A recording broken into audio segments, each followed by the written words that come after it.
Can you feel it? Nothing can save ya, cause this is the season of funky behavior. I came to relax your mind, you can recline. On what? On this here rhyme. I like the style, I'm staying for a while. It helps me show cats that I'm versatile. I'll touch your dial, turn your frown to a smile. I'll make you feel like you're having a child. So relax and open up, child. I'm about to make you walk what? Pimp style or pimped out style. You don't understand the logic. See, if you don't have it all, I'll take a deposit. I got shit for you, it's alright indeed. It's like going to the garden and planting the seed. It might tickle for a second, but it won't bleed. So just relax, just hear a dope track. The vibes is real nice, everything is real fat. You don't have to do work, we do that. It's the type of place where you can wear your hat. Just relax and just hear a dope track. The vibes is real nice, everything is real fat. You don't have to do work, we do that. It's the type of place where you can wear your hat. Your entertainment at the same time, edutainment. In other words, you could call it bent. What I'm saying is that I'm here at your service. It's hard work, but then again, I deserve this. I'm helping people enjoy their spare time. I'm like an instructor when I'm doing my rhyme. Relax and just hear the dope track. It's really not all that, it's not like a gag.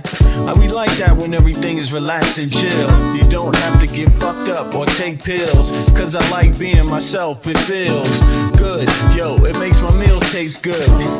It makes my meals taste good. It makes my meals taste good.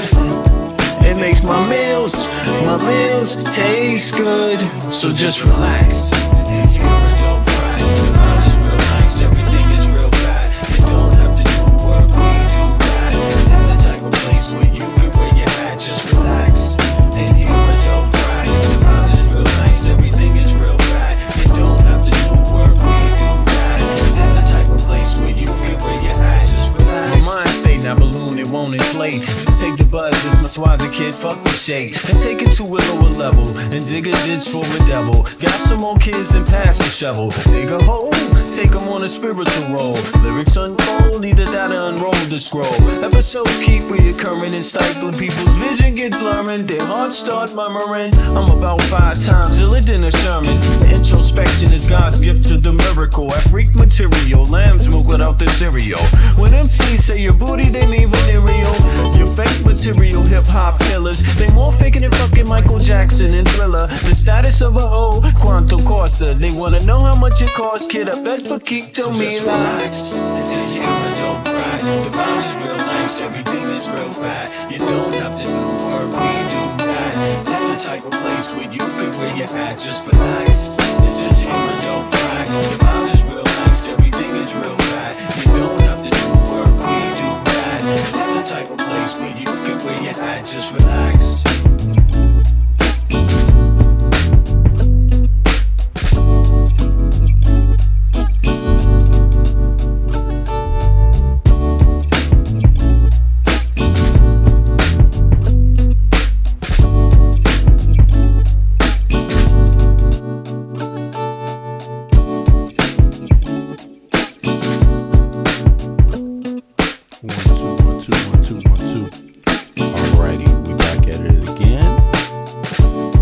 Let me see.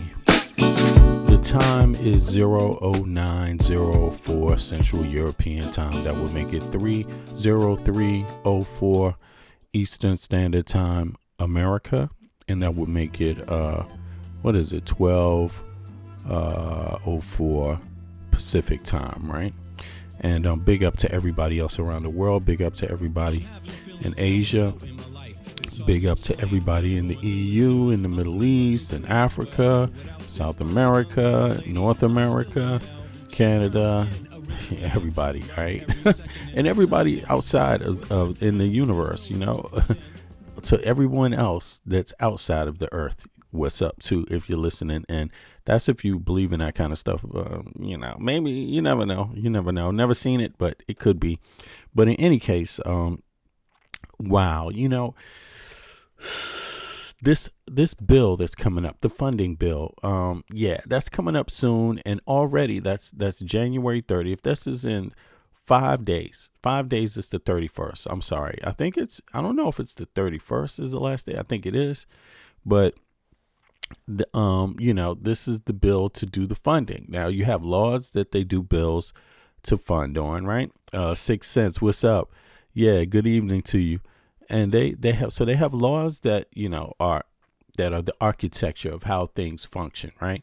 And then you have the funding part of it, right? And so every year, pretty much, you have to fund the government, and that's a good way to do it, because if shit goes wrong, now, how do you have a way to control it? How do you have a way to oversee the funding, the operations, in terms of the funding? And Congress has the purse that's clearly stated in the Constitution, so that's their job. So if you just give out money just because you pass a law, then it would be no oversight. So it doesn't work that way. There has to be oversight. So that's to the extent that Congress does their oversight. That's one of the tools that they use. Now, there's already been 8. Let me see here. There's already been 8 congressional members that signed on to this and that agreed to this. This is how the Republicans just got the latest bill. And what is that for? The latest bill is for, let me open this up real quick. Let me see here. It says that the latest confirmed list of House members who voted yes on the recent Homeland Security funding bill. Yeah, so this is specific to Homeland Security, right? Let me see. The bill that included about $10 billion for immigration and customs enforcement, right? So ICE, they say $10 billion, but I'm sure that it's more than that, depending on how it's broken down. But in any case, ICE, a central part of the controversy over ICE funding this month. The vote was 2020 to 207 and was held January 22nd. So that's just 2 days ago, 2026. Now, they needed some Democrats to pass this, obviously, and right, because the margin is so slim for Republicans. They have 1 seat advantage. That's what they have, but it's not, or they can't get their whole, they can't get all the Republicans to agree, pretty much. But so they got some Democrats to see it through. Now, let's see here. These lawmakers broke with most of the party. Okay, joined Republicans. Okay, so they voted. There's 7 or 8 of them that went against the party, and I just think it's so important to highlight who they are so people can remember who they are. I mean, this is ridiculous, But let me see here. Let me find something.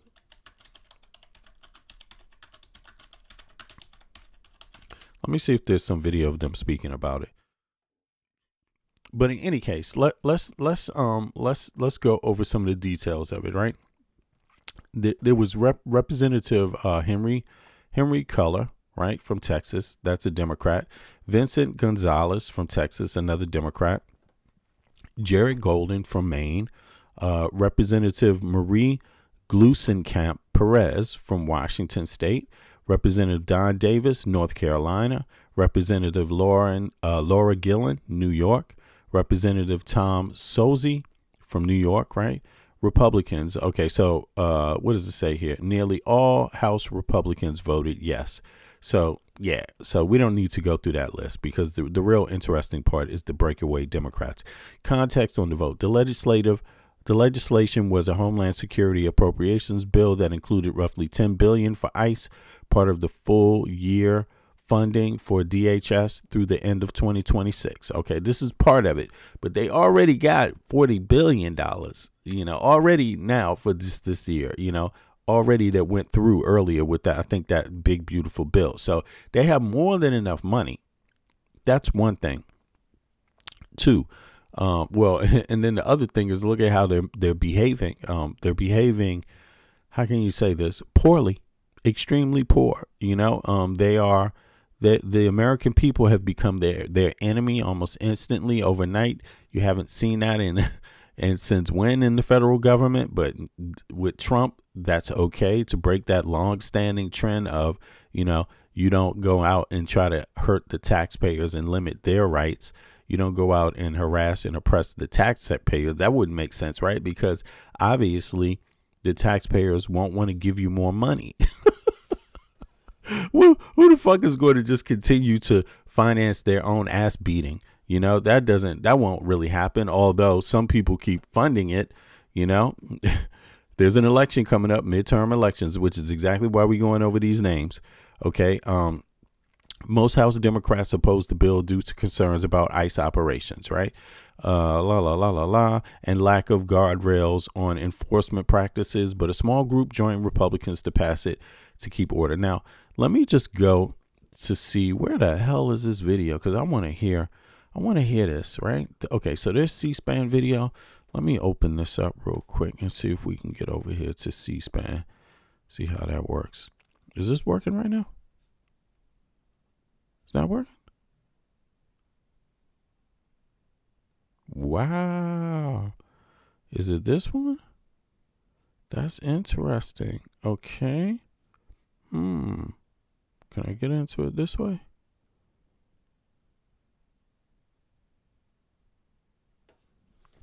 Two seconds. I know I can play it, but I want you all to be able to see it. Why is this not here? Why is this not here? Can I go to this one? Let me see. 2 seconds, y'all. I'm sorry about that. Okay, I think I understand the issue. Here we go. Is it there?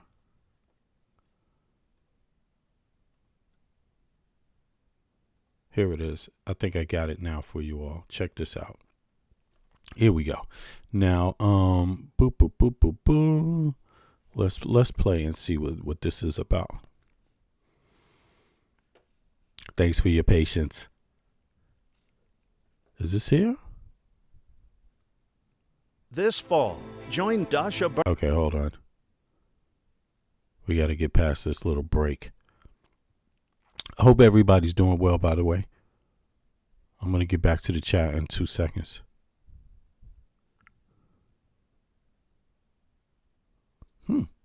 Something going on with the net. Is it too slow today?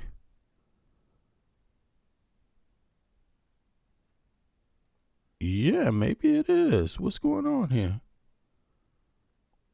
Okay, well, here it is now. It should be playing. Come on.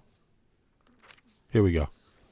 The Speaker's Rooms, Washington, D.C., January 22nd, 2026. I hereby appoint the Honorable David G. Valadeo to act as Speaker pro tempore on this day.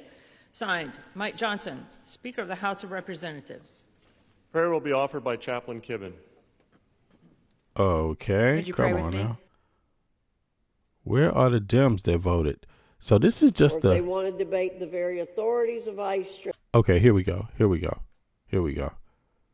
So they were just debating this. Okay, well, let's start here. And then after this, we're going to get into this thing, the new victim of Trump, which is a bombshell that just landed like a couple of days ago, but I didn't have time to go over it. But this is horrifying, the allegations that Trump's new victim, Sascha Riley, actually laid on him. This is crazy. Are complicated. The hours are brutal, and in this political climate, getting anything done, let alone in a bipartisan way, is no small thing. And while no bill is perfect, and I agree with the chairwoman, there are provisions in this package that would make a difference in people's lives. I think in some cases in a positive way. The 3-bill minibus, labor, HHS, education, defense, and transportation HUD rejects President Trump's proposed $163 billion in cuts. It continues funding for priorities like medical research and NIH, opioid response grants, child care, and Head Start. And it includes badly needed funding to hire more than... So this doesn't look like, is this how many bills is this in this? In any case, people got the idea. Let me go back to this list real quick, because I don't want to spend too much time on this. But yeah, House, okay, 7 Democrats. Let me check this one out. Maybe this might be better, just for reference.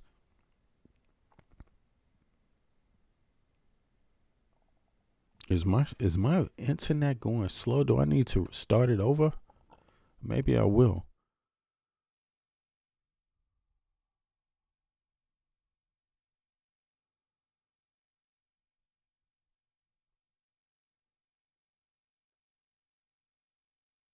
Where is the volume? Okay, here we go. On the table. On this vote, the yeas are 220 and the nays are 207. The bill is passed without objection. A motion to reconsider is laid on the table. On this vote, the yeas are 220. Okay, that's it. All right. Well, in any case, sorry about that. I guess there's not much on this one. I wanted to see the Democrats speak about passing that bill, not just pass it. You know what I mean? And apparently I don't have that one, so that's all right. I can come back to that at another time. But in any case, let's just do the names real quick one more time and look out for these names. I mean, if you all, I don't know. I guess there's a lot of details to who these individuals are, right? But let me open this up. Can I?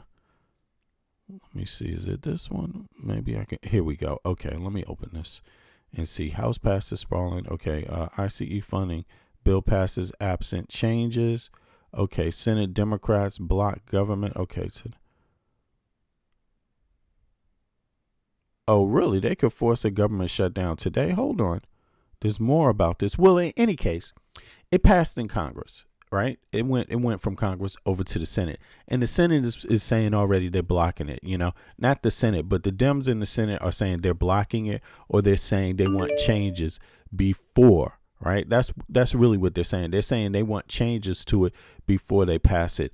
And, this is a hell of an important bill.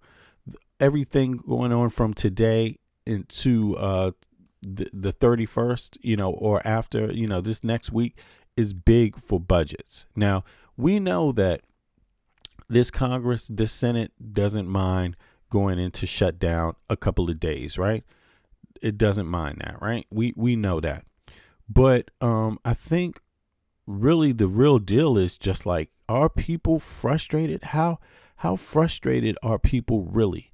How far do people really want to go with this? Are people going to be pissed off that we still have to deal with Trump? That we still, what extent? What do you think the extent should be? I mean, do you think that this should be passed? Do you think that this bill should be passed?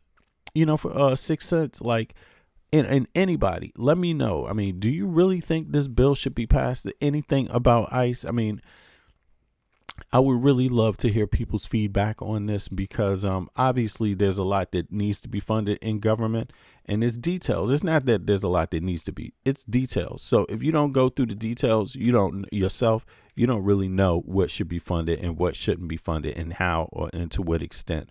Right now, but the thing about it is that people are tired right now with ICE. People are fed up with ICE. And again, this is tax dollars. This is your actual tax dollars. People that get treated like shit every day go to work to pay taxes for these bums to come and harass them. Like, I'm sorry. That doesn't work. That doesn't work anywhere. There's no way, there's no way you can have a culture war through the government. The government cannot the taxpayer cannot fund the government to have a culture war against its own people. You just can't do that, So, and this is obviously what Republicans intended on doing, cleaning up the trash, which are human beings, by the way, that contribute even in tax dollars. Even in tax dollars, these people, they call the contributors trash. They still, even with all these people, I mean, Barack Obama got rid of 3 million immigrants, right? That's what they claim. I don't even know if that was one administrator, the first 4 years or the second, right? But they say he got rid of 3 million, right? And people were pissed off. Many immigrants were pissed off at Obama for that. In fact, that's how Trump became the president. Isn't that right? Obama put out a lot of immigrants, and then all of a sudden people were like, a lot of the immigrant population voted for voted for Trump. Isn't that what, maybe what happened a little bit? I'm not sure, but it's worth reviewing because it looks like, for some reason, Trump won. I guess it might have had something to do with people didn't like Hillary Clinton as much, so they voted for the guy who's a complete, utter lunatic. Hillary turned just like Kamala. Think about this. 2 women in the voters' eyes of the United States of America, turned out to be worse than Trump in people's eyes. Neither woman did they try. They didn't try Hillary as the president. They didn't try Kamala Harris as the president, but they were happy to try Trump as the president twice. What does that tell you? What does that tell you, really? I mean, about the psychology of the American voter. Like, is it really that they're so narrow in what they want? You know, is it that you could literally just please them with kicking out immigrants and that's it? Is it that simple? Because that's all Americans got. They haven't gotten cheaper anything. They haven't gotten cheaper housing. They haven't gotten a better paying job. They haven't gotten any of those things, but they definitely got immigrants harassed on the street and some being thrown out, but they don't get the numbers. They don't get to know who. Hey, I'm sorry, y'all, but something is blocking my stream right now today. I have to tell y'all this. Something's blocking my stream. I don't know what it is, but it's some funny behavior. I've never seen this before, but maybe it's my internet. It's coming in slow. But yeah. Dylan, what's up? Appreciate you. Rick, what's up? It's that simple, you say. I mean, I'm just thinking like, look, you voted for Trump twice. I'm sorry, man. I'm sorry. But I mean, I didn't necessarily like Hillary, you know, just because of Bill Clinton. I'm the type of person that if one person in your family has been president, I don't want nobody from your family, period. That's a good way to do things, you know. You know, Trump's kids are going to probably run for office. You know, that's coming. The Republicans ain't got shit. You know, they have this dynasty thing set up and this bloodline thing set up and shit, quote unquote. But could it be that we that simple, you know, that they voted, or is it that we misogynistic as hell? Like, can't vote for Hillary, can't vote for Kamala. And think about it. These are two different women. They're totally different. Their career paths were different. Kamala Harris has way more experience than, I would say, building up to being close to the White House. Kamala Harris had way more experience than Hillary Clinton. That's what I would say. Hillary got experience from her husband being the president, and then after she ran for Senate. Isn't that correct? If I have it right, that's not Kamala Harris's record. Kamala Harris did everything herself. Everything is off her own record, right? So I'm not trying to diss either one of them by saying that, but you know, it just seems to me that there's something pathetic in the fact that twice people found a reason not to elect a woman over Donald J. Trump. I mean, that is just insane. That is just insane. And I don't know what could be worse. That's just fucked. That is just something. I mean, there's nothing that bad on earth. There's nothing that bad on earth. You know, I couldn't find anything to really blame on Hillary, Benghazi. I mean, when people start saying the emails in Benghazi, that means they're misogynistic, because that was one thing that they just covered up everything about Hillary. And then they promoted her being a warlock or some shit like this. And it's like, this is what people go for. But in any case, fine. If you thought that about Hillary, what's the excuse about Kamala? Is she a warlock too? She wasn't even on.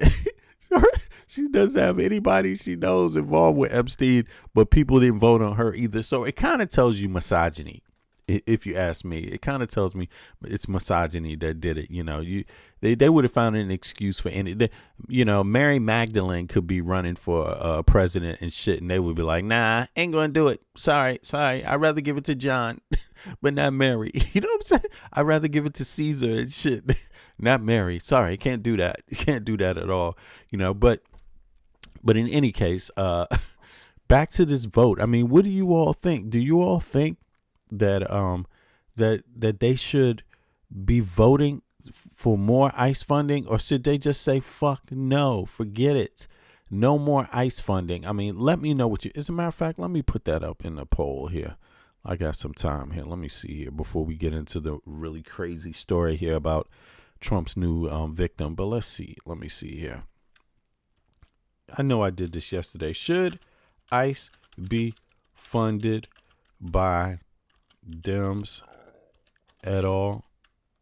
Yeah, there we go.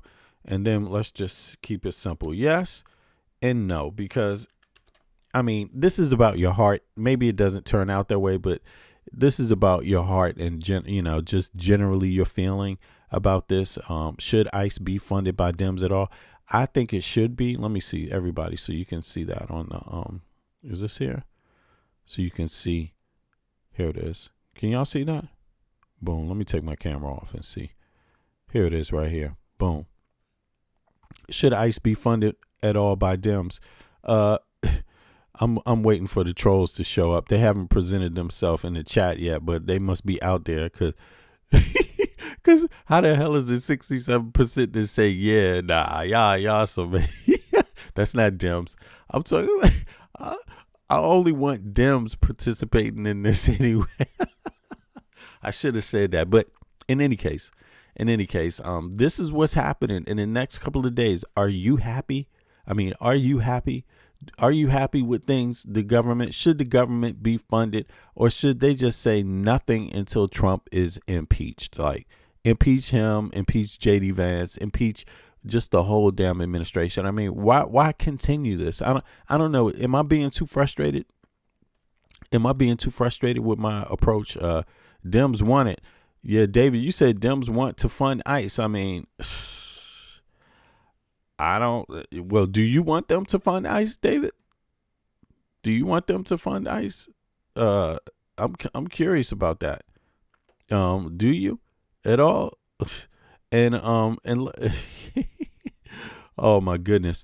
And J Dam, what is your state? What state do you live in, and who is your healthcare provider? I mean, yeah, it would be good to know that this is someone who has a real life.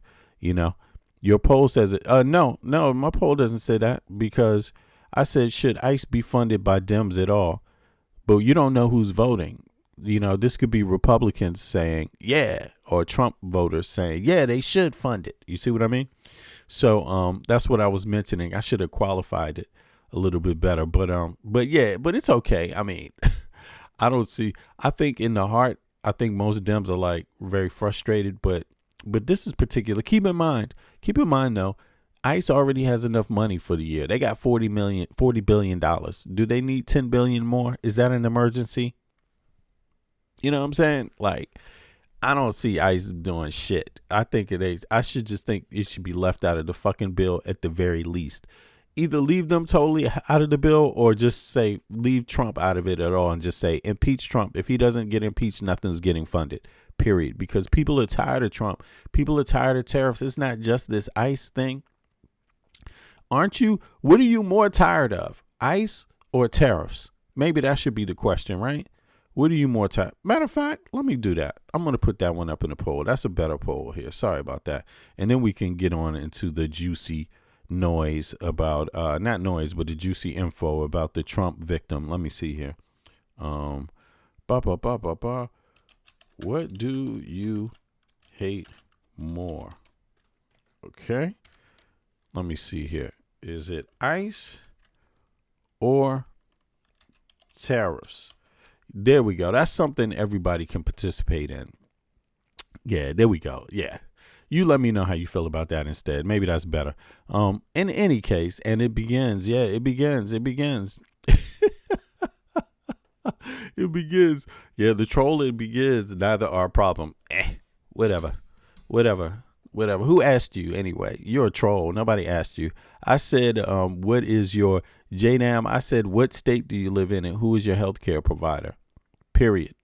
That's how we're going to know if you a real person or just someone pretending to be an American. And you know what I'm saying? Like, neither are a problem. Of course, if you're not American, why would it be a problem for you? But that's what I'm saying. There's a lot of people that fake like they're American and doing this troll stuff. And so, yeah, you might want to answer that question. The crappy poll. Yeah, that's a crappy poll. Oh, you think so? That crappy poll. You think this is?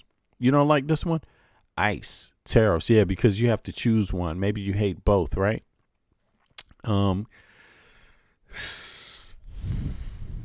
Yeah, but then again, some people like ICE. So, and some people like ICE. What do you hate more? And don't like the tariffs. Some people might like the tariffs and not like ICE. You see what I mean? I'm just curious, but you don't like it. But hey, there you have it, it's just one poll. There you have it. You're not always going to get the best polls of all. But in any case, you just let me know in general your overall feeling, even outside of the poll. Do you want this ICE to be funded, or do you want, two negatives, right? Exactly. It is two negatives, man. I agree. I agree with you. But do you want this stuff? Do you want Trump to remain in office? Maybe that's a better one. But I already ask that every day. Do you want to impeach Trump? Maybe I should just make it easier, right? Should Trump be impeached? All right, look, let's get on with this. How about that? Let's forget this one. Let's do the last poll. This is going to be the only poll then, man. I'm sorry. Here it is. Should Trump be impeached? Yeah. And then I'm going to put only USA citizens. No, I'm not going to put that. It don't matter. It doesn't really matter. It's just a general poll. It's just to get a general feeling, of course, it's not an official poll. Yes. No. Should Trump be impeached now? How about that? That's a better poll. That's much simpler. Yes or no? You let me know how you feel about that. He's 79. Yeah, but some people think that's not old. Some people think, hey, man, he's the strongest that any president has ever been in the world. Isn't that what Caroline Levitt says? Trump is the most healthiest president that's ever existed in the history of mankind, in the history of presidents. You know what I'm saying? Someone said, 46 MD said, do you support open borders? No, I don't, actually. I never heard of any Democrat that support open borders either, by the way, or any independent. I've never heard of any American that supports open borders. I don't know why that where you got that from, because if you look at any bill done by any political party, you will all see that they all want borders. They all want border checks. They all want security for the border. And in fact, Republicans and Democrats, they had a bill that they co-sponsored called a comprehensive immigration bill. It was on that, but Trump didn't want them to sign it during Biden's term. You didn't know that? You didn't know that, 46 MD? You didn't know that happened? But you should know that if you are wondering about if lefties or Democrats support open borders, that tells me you don't follow policy in the U.S. too much. Maybe you're just getting lost in the tropes. You know what I mean? And not the actual data. And my advice would be immerse yourself in the data. Don't just listen to tropes about that kind of stuff, because I think what happens is that some parties, some serious people aren't good at explaining stupid shit to other people. You know what I mean? Shit that they shouldn't have to explain. You know what I mean? Shit to lazy people. I think that happens a lot. But I think that's the wrong thing to do. I think there needs to be people out there filling the gaps. That's why I'm here. So people that maybe didn't actually bother might say, okay, well, maybe I should bother. I see the point now. You know what I mean? But there's a lot of people that are into politics, and they just when they hear a stupid question, maybe it's because they're very, very busy, but a lot of them just beat it, man. As soon as they hear a serious question, they don't even answer it, because, if it's an unserious question, a lot of them don't answer it.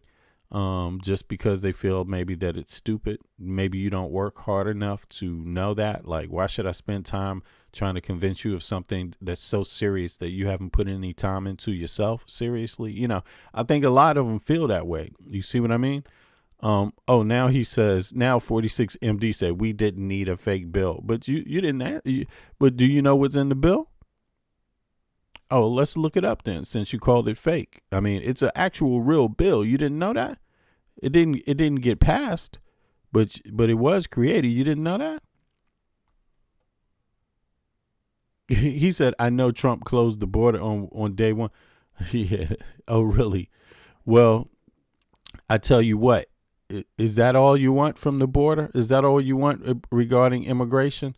You just want, I mean, I know you think Trump closed the border, but have you noticed drug prices go up? Is cocaine costing more money? Is heroin costing more money? Is fentanyl costing more money? Because closed border also means that, my friend. So, I would argue that the border is not really closed, and it's not. Did you know that they're still taking in immigrants too? That they're still processing things, And here's the thing. You asked me, do I want open borders? And I said, no, I don't want open borders.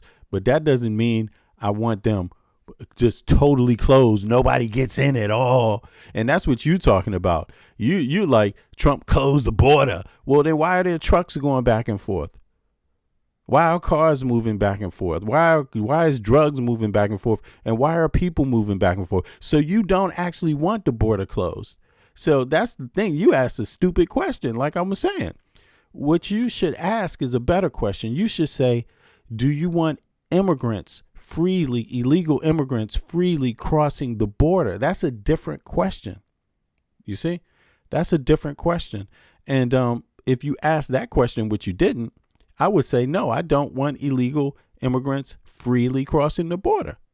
It's just that simple. But you look at it in simple terms that don't even work in reality. Trump closed the border on day one, but he didn't close the border because there's traffic moving across the border right now. There's human beings moving across the border. There's goods moving across the border. There's drugs moving across the border. Yeah. So the border's not really closed. He didn't close the border in day one, and he hasn't closed the border in 1 year. The border is still open. But has he risen numbers on the border? Has he stopped people illegally crossing? Maybe he has. I don't know. Where's the data? I don't know. You see what I mean? Like, I don't know. Comprehensive would be put the information out and let's count it. Let's see what it is. Is Trump releasing any information? Are his border controls releasing any information? But this is why I asked that question earlier. What's more important, ICE or tariffs? And now you see one of these people, they let you know it's ICE that's more important. It's not the tariffs. For me, I would argue the tariffs are hurting the U.S. more than closing the border for illegal immigrants is solving something. And the reason why I would say that is because you haven't gotten a better paying job because the borders are maybe, like you say, Trump closed the border for immigrants. Did you get a raise? Are there better paying jobs, or are people losing jobs? You tell me under Trump, because in your theory, getting rid of more illegal immigrants would have provided more jobs for people like you, right? Right? That's what would be it. So is housing cheaper? Right? Isn't that one of the complaints they also said? They said they're driving up the prices because of all the illegals.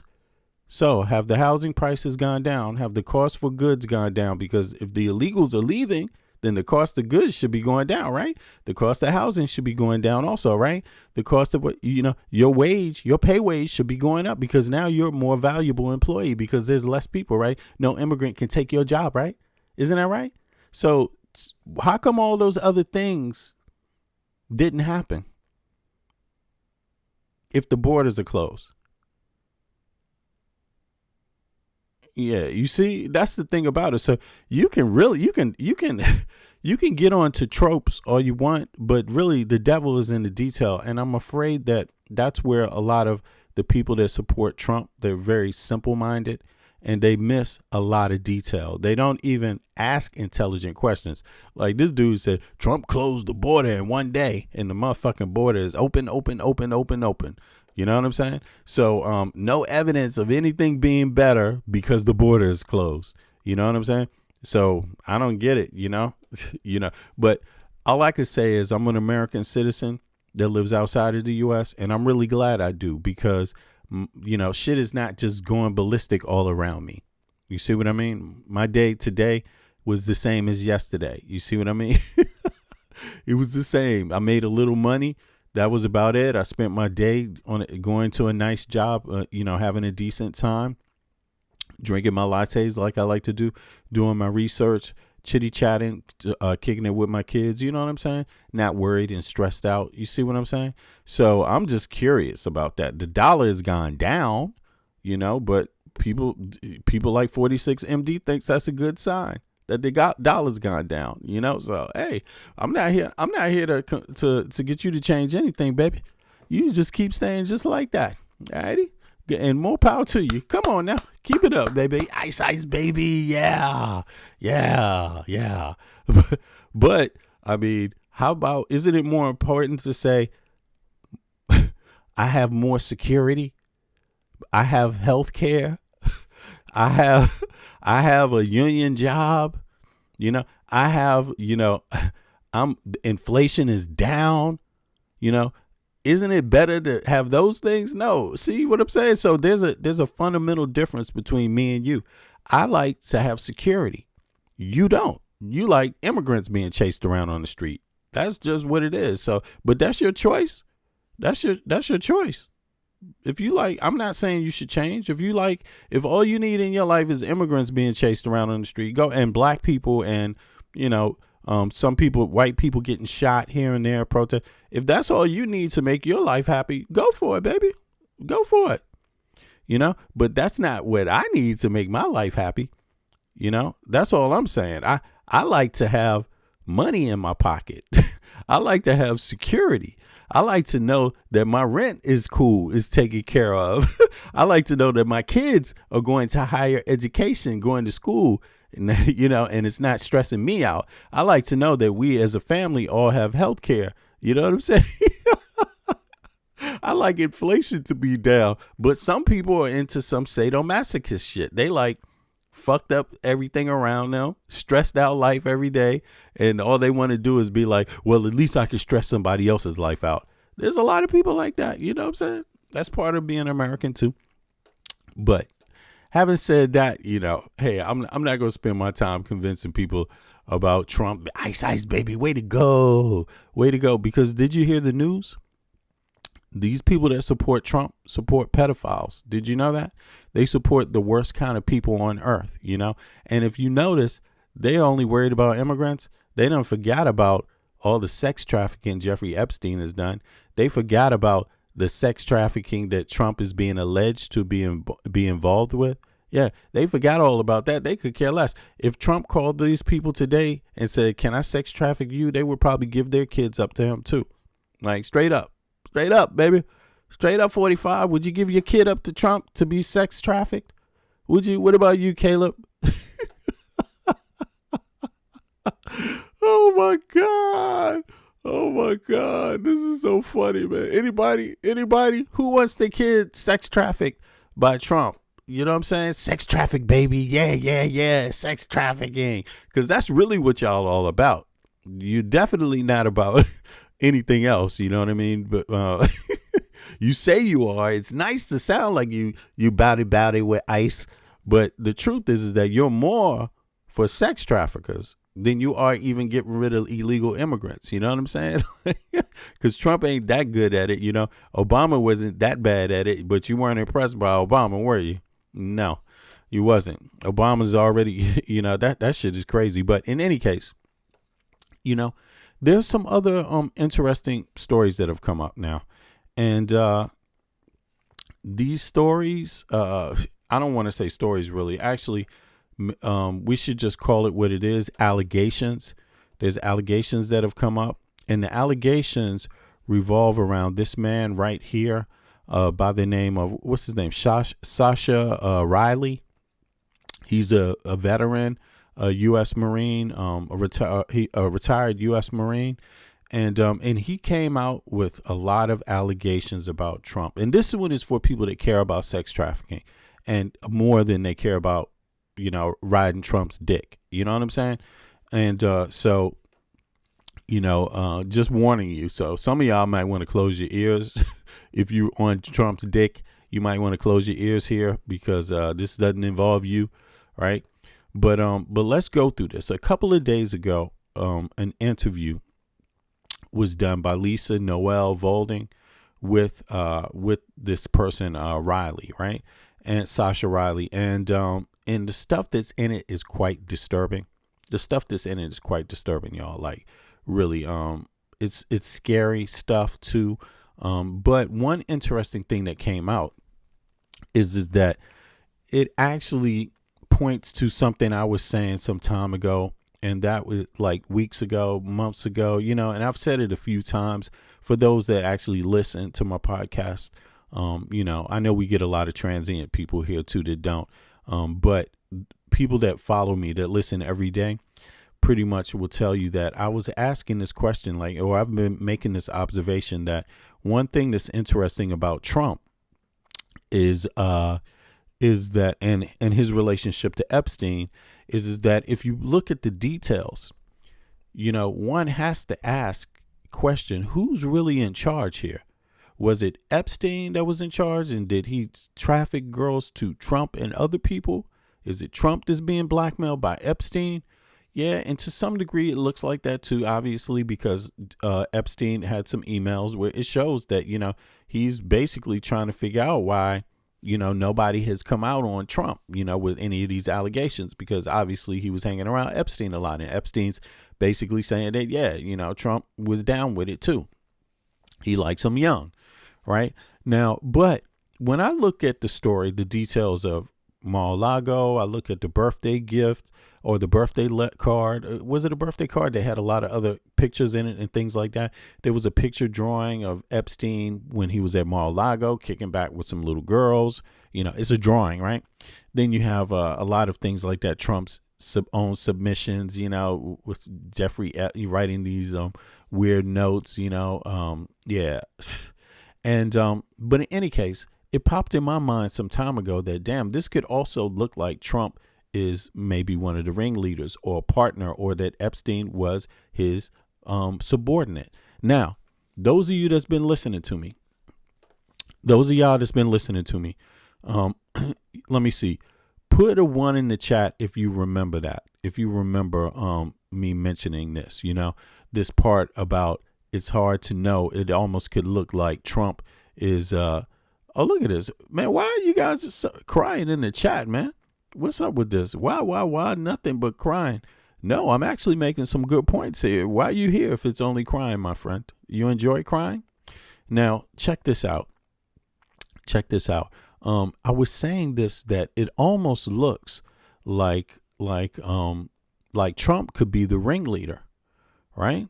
It almost looks like Trump could be the ringleader, and it is very disturbing because, when you look at the fact that he had this type of place where you go and you kick back, where you get massages, Mar-a-Lago, it's one of these resort type of places where you go, private clubs essentially, and so I was trying to figure, for me with sex trafficking, Trump's setup seems like the perfect place for sex trafficking to be going on, right? I mean, it's just set up that way because you have men coming there to get massages, right? Number one, right? And if you know anything about sex trafficking, these massage is something that frequently comes up in it, the setup. Where would it happen? Where did it take place? It took place in the massage place. You know what I mean? Come on now.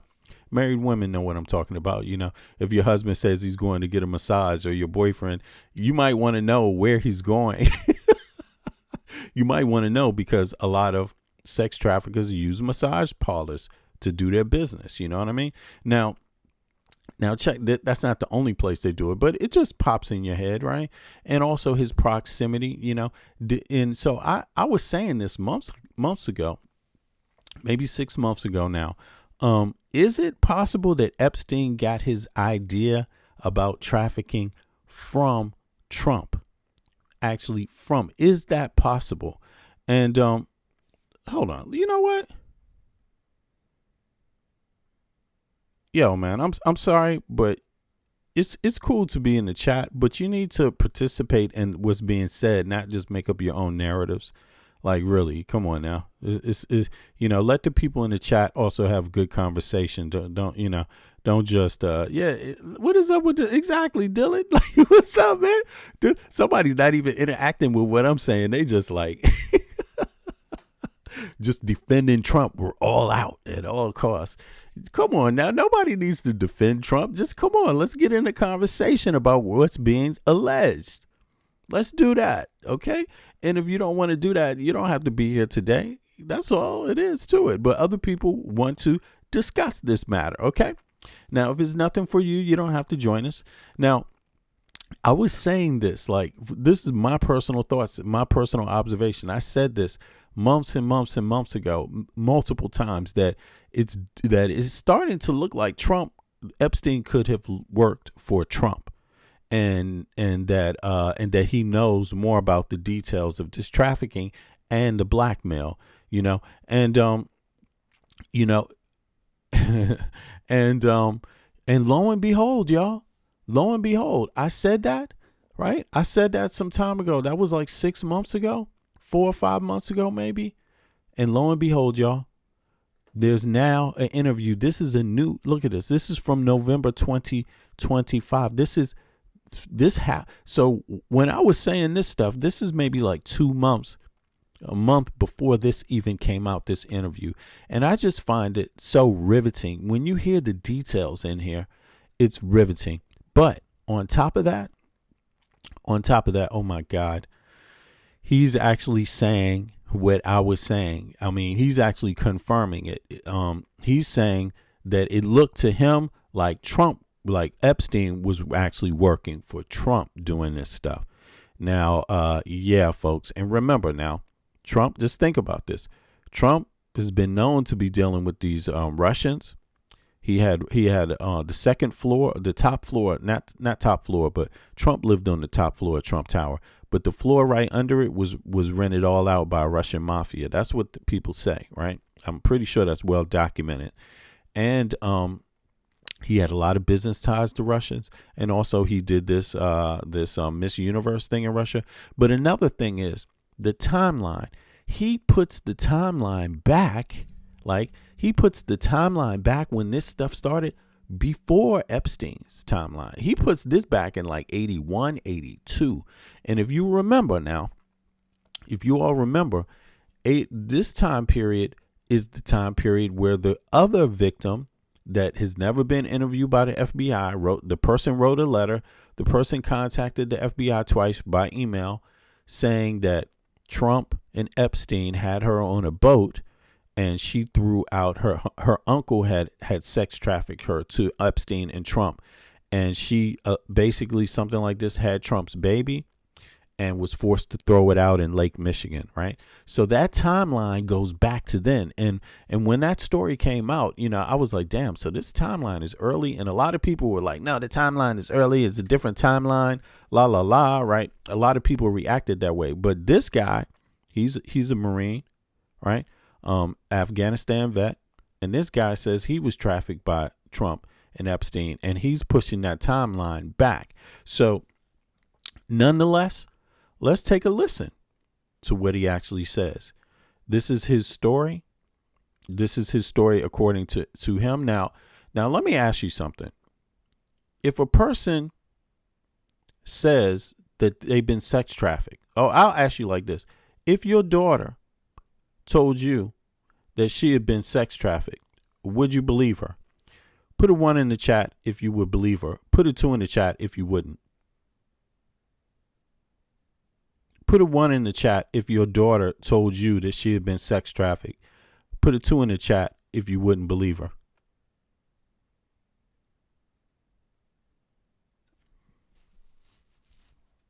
Yeah, you see that? So here we go. So anybody that doesn't answer 1 or 2, I know what to do with. I know what that means. That means actually something's wrong with you. Okay? So here you go. That just means you want to spam the chat. So put a 1 in the chat if you would believe her, and put a 2 in the chat if you would not believe her. I'm just curious, because in my mind, this is what I want to know, because I don't know this guy, but I would not discount his story automatically like you saw that piece of shit Kellertron do. You see, Kellertron is making fun of sex trafficking. You see what I mean? And that's not a joke. You see what I mean? Like, Kellertron is being a little bitch ass. You see what I'm saying?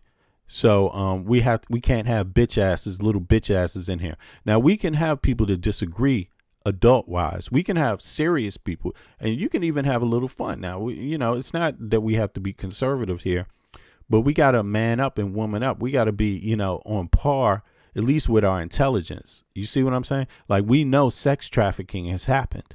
We know Trump was in proximity to the biggest, quote unquote, known sex trafficker of the country and pedophile sex trafficker. We know that's real too. That's not a joke. And so when someone comes out with an allegation, that's serious. That's serious. So we may as well just start asking, what would you do if this was your kid? If your kid said this, and if you're a person that is like, I don't care, I don't even want to hear it out, then that tells me you wouldn't believe your own daughter if she told you. That's what I'm getting at. So let's get back to the story. Now, somebody said they all were. Well, how do you know? How do you know? I mean, I don't know what all means. Does all mean all? Because if all means all, then you're wrong. Were there some? Yes, absolutely. Apparently, according to the witnesses, all the victims that spoke up, they say it was. Am I a victim? No, I'm not a victim. So I can't speak on it being all of them. But I could tell you, I take it serious enough to listen to the people that make claims. I never heard any victim say all of them. So let's not get into fantasy world, and let's not get into what we want to hear. Let's just embrace the actual, reality.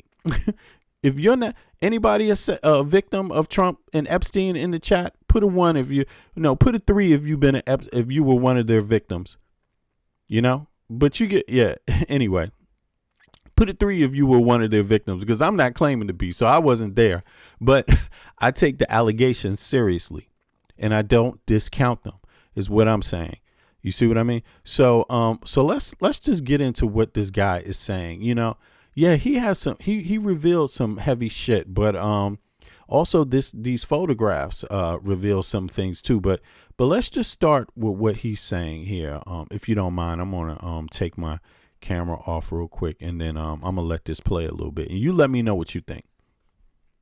This I'm just going to start recording, and so I just want to clarify in terms of date, July 18th, 2025.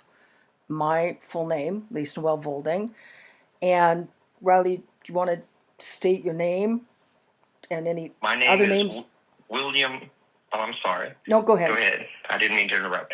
My name is William Sascha Riley. I was born Manuel Sascha Barros. Okay. But my legal name is William Sascha Riley at this time. Okay. And I'm, just so we're clear, I'm based in Victoria, British Columbia, Canada. I lived in the United States full-time for a bunch of years. But I was brought up in Canada.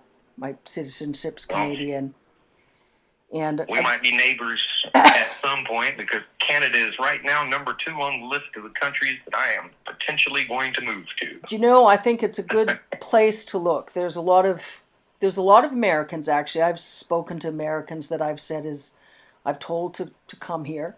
And there's lots of Americans that have come to visit more, and it's a lot more embracing, inclusive of a culture.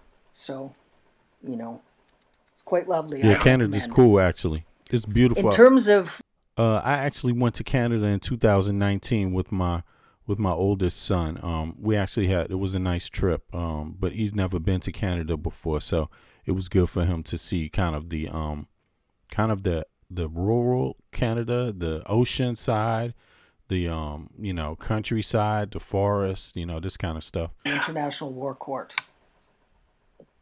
I am for whatever puts a light on this, because in my mind, the powers that be are already aware of my position on it and aware that I have spoken up. And, the more light that is shed on there, I don't think that I'm incurring more risk, except for some maybe lunatic that wants to be a soldier for Donald Trump, because they are a little. It's a lot of those. A little crazy. They all in the chat too. Yeah. I don't mind whatever would bring a little bit more light to this, particularly this stuff. If we can get some of this stuff verified, and I know that me speaking up is one thing, but then the verification process, is important too. And I have read about software where, facial recognition software that taps into the banks of known cataloged child pornography. So if the films that they had me make can be verified, it's not something that I can go online, but I am confident that it's there because somebody that I served with in the Army got put out of the Army for child pornography, and my chain of command talked to me and they said, hey, some of these images, some of the films or whatever that he had looked just like you. And that was the first time I think I had ever talked to anybody about having done those films. And I told them, yes, when I was a child, I had to do those things. Yeah. Let's talk a little bit more about... Hold on. Diesel asked, is it real and confirmed? Diesel, I don't know what you mean by that question, because this person is saying they're a victim. So to them, obviously it is real and confirmed by them. But if you weren't there, you wouldn't be able to confirm it, right? But that's not the point. The point is not whether you can confirm it, because nothing, all even the things that could be confirmed about Epstein, right? I mean, until they go through a process, what does that really mean? You know what I'm saying? But are you suggesting that Epstein didn't do anything? Or are you suggesting that Trump didn't do anything? I don't know what you mean by that. Is it real and confirmed? If you asked one of the victims, they would tell you, yes, it's real and it's confirmed because they were there. But I mean, is the guy real? Does he exist? I mean, you mean you don't think that this guy exists? Is that what you're saying? Is that what you're saying? I don't understand that. To be honest, I'm not sure. But are you trying to imply that he's not real? Hey, what's up, Jim? Are you? Good morning, Kmart shoppers. Yeah, what's up? No, you're asking. Listen, Diesel. You're the one who's writing these questions, Diesel. You said,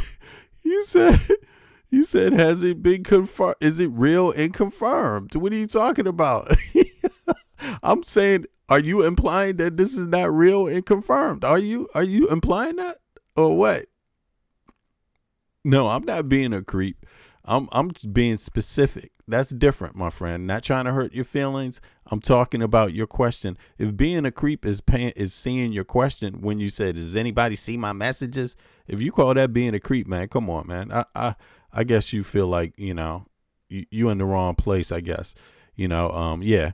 I try to be kind and read the chat, but I may not always get what somebody's talking about. So, in any case, oh, really? Okay. Here we go. Somebody said I look like the guy that don't understand pretty much anything. Okay, well, that's good too. Glad you came. See you later. Now you don't have to look at me. See? Here we go. But in any case, however I look, for some reason you're here enjoying it. You're so funny, man. Oh, someone else wrote, is the interviewer transgender? I don't know. Are you transgender? Is that what you want to have a conversation about? Are you transgender? Not getting that, but even if I was, what would the point be? What would the point be? I don't understand it. You know what I'm saying? What's the point? I'm not, but I don't get the point. You know what I'm saying? I mean, you see, these are Trumpsters. These are pro-Trump people, Trump people. They don't care if there's any victim, any person claiming to be a victim of Trump at all. They don't want to hear it at all, and it's not surprising because they out there shooting people and shit. But in any case, this is a new victim, alleged victim, I should say, Sascha Riley, a vet, right? You can look him up if you think that he's not a real veteran, right? And if you doubt his story, you can always question him on it. Me, I'm not there. I'm not a sex traffic victim, and I'm not a sex traffic victim of of Epstein or Trump. So I wasn't there. I'm not in their club. You see what I mean? I'm not rich enough to be in that club, and also, luckily I wasn't trafficked. You see what I mean? But if you believe any of the victims, then you would have to say that, okay, Jeffrey, and he's been convicted, or Ghislaine Maxwell has been convicted by these victims. So unless you're trying to say that it's all a conspiracy, I mean, I don't see why you wouldn't believe Jeffrey Epstein was a sex trafficker, like the victims said that convicted Ghislaine Maxwell. You see what I mean? So I don't know, but this is Trump people for you. They go down the rabbit hole, and which is why they don't get shit when they vote. You know, it's like... that circumstance. But in any case, we're going to listen to this man. I'm interested in what he has to say. I heard a few wild things, so let's listen up, y'all. You were in the Army. What years were you in the Army? This is going to be a long one. This would have been my second time in the Army. I rejoined in, 2002. Yeah. And I retired in 2016. I was in from 91 to 98 as well. So I did a little over 21 years. But the time frame that they pulled me into the office and discussed that would have been around 2008, 2009 time frame. It was in garrison, so it was between deployments. Yeah. So around that time is when they talked to me. And yeah, I can just remember, telling them that I knew it was out there was nothing I could do about it, and Daisy, I hear you. That there was really no way to go about, anything at that point. I didn't know what I could do about it, if anything. Yeah. So it was from when our emails, it was one of the fellow soldiers that was caught with a bunch of child pornography, and then your commanding officer pulled you into the office to go through and said they'd seen you in the... All right, just to fill people in so you have an idea where he's going. This picture here, he was 8 years old, something like that, when he started being sex trafficked, according to him, right? And there's some really there's some seriously deep claims here going on. But yeah, so that's when it started. Now, the reason why it came up again is because some people found out about it in the military. They found pictures and photographs of this guy, video, more specifically. They found video of this guy, and they asked him about it. So that's how it all started coming out. The films? I did not look at any of the films. All they said was, hey, we had to look at some of this stuff, and one of those people looks just like you. And that's the first time that I had, I think, ever really spoken about it. And I said, yes, those are probably me. But I did not personally see them. But they described something that I knew that I had been a part of. Yeah. Can you talk about that a little bit? Here's what it more? was. Yeah. They pulled me in, I can remember First Sergeant Bayless was kind of red-faced, and he said, have you ever made a movie with a black girl? And that obviously was, I'm not a movie star, so obviously that's a very odd question, and I knew exactly what he was talking about when he said that. Mm-hmm. So I said, yes. So he said, okay, well, we have found some images that are of a sexually explicit nature on another soldier's computer, I think. All right, so y'all hear that. And they look like you. And I said, well, they are me. So he said, and you look underage. I think from that was part of their investigation to confirm that the images of the participants in these films were underage. Mm-hmm. So, that was just a secondary verification that, I was only 12 or 13 at the time of that film, maybe even 11. So, obviously I'm not an adult And even when I was an adult at 18 or 19, I still looked young. So obviously at 11, 12, whatever I was in that film, I would not have looked like a mature, an adult, you know? Mm-hmm. So it was more, I think, for confirmation that these images were of children. So I don't remember if he actually got court-martialed or if he just got UCMJ, which is just their lower grade of punishment. But I do know that he was chaptered out of the military over it. I think he might have had to do a little jail time, but I don't recall. I can't even recall the soldier's name that got caught with it. I just knew he was an NCO, a staff sergeant. And did anyone else ever talk to you about the films again? Did they ever talk? Did they ever infer that there was any further investigation in terms to when the films were produced? Did they ask you anything about? Daisy, I'm looking at your comments as I'm listening to this. After I heard some of this, I haven't heard all of it, but I've heard some of it, and some of the things in there, along with some other photographs that I've recently seen at at Epstein's Island. Some different information has been coming out, I've said this before though. I said before, it's likely in my mind that some people must have also been killed that's connected to this ring, because sex trafficking, you're dealing with rich people here. You're dealing with wealthy people and people's lives that could be, harmed by something like that getting out. So it's not hard to leap. It's not hard to get to the next step and ask yourself, have people been killed surrounding the Epstein files?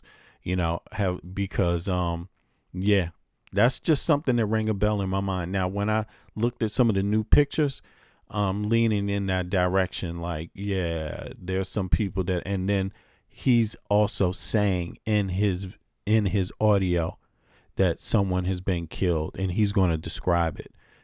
So the allegations he's making are very serious. Who is involved, or did they?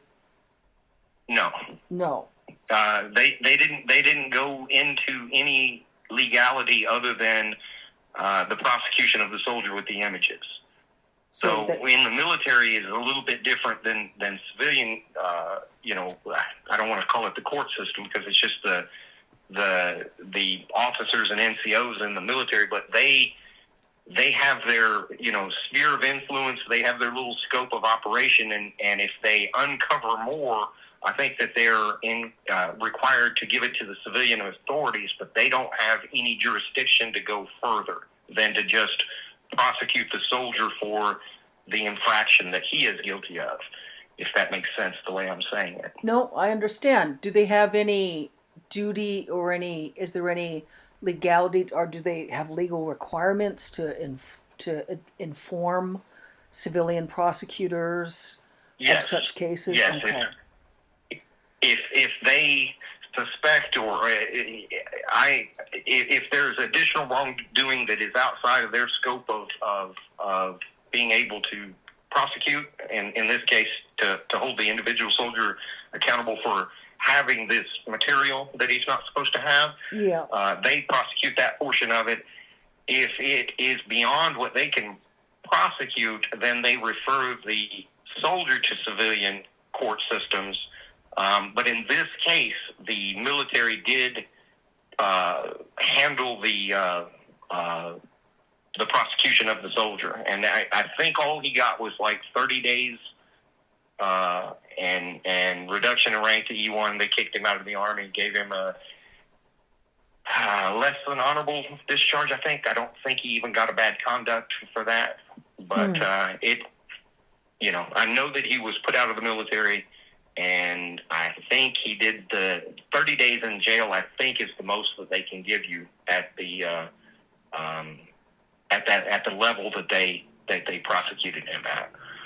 So I'm not saying that. I hear you, Taylor. Exactly. I mean, you got to watch your kids, man. Kids are the one thing about kids is you don't get a lot of chances to make too many mistakes. You see what I mean? Like, and depending on what the mistakes are, like, because yeah, everything that happens in a kid's life, a lot of it people carry on. So, you know, this thing about safety is extremely important. You know, what you expose your kids to. You know, and yeah, so people should be cautious. You know, putting their kids in certain situations. You know, thinking that they're going to make money or for work. I'm not saying don't do it, but I'm just saying there's enough evidence to show that people will easily take advantage of kids. You know, so you know, for sure on the jail time, but I do know for a fact he was put out of the military. Okay, so they had films. They had some of those Habel films. was his name. Cable? Yes, Habel. That was his last name. Habel, I think. Staff Sergeant Habel. I just remembered it because I could picture his face, and I just couldn't remember his name. Now I'm going to ask you all this: does this sound like an authentic interview to you? Put a 1 in the chat if this sounds like an authentic interview to you. Put a 2 in the chat if you think it sounds phony. No offense to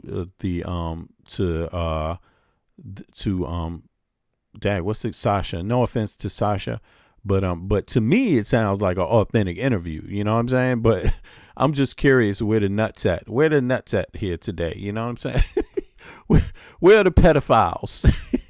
You know, expose yourself. Does this sound like an authentic interview or what? If it doesn't, put a 2 in the chat so I can block your ass. You know. But in any case, to me, it really does sound authentic. So that adds to how compelling it is and what he's about to say, you know? Habel. Okay. Habel. Yes, I'm relatively certain on that name. I don't have the best memory. I was in a blast in Iraq, and one of the things that I struggle with mightily are names. Yeah. But I'm fairly sure that's his name. Okay. Okay. And in terms of the films they had, so there was obviously a collection of pornography. Is there anyone you're in contact with of those your commanding officers that would they talk to you?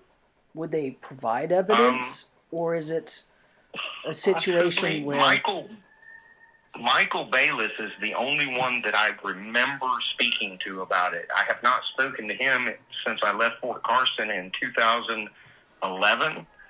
I would think that he would probably remember something like that. Just the unusualness of it.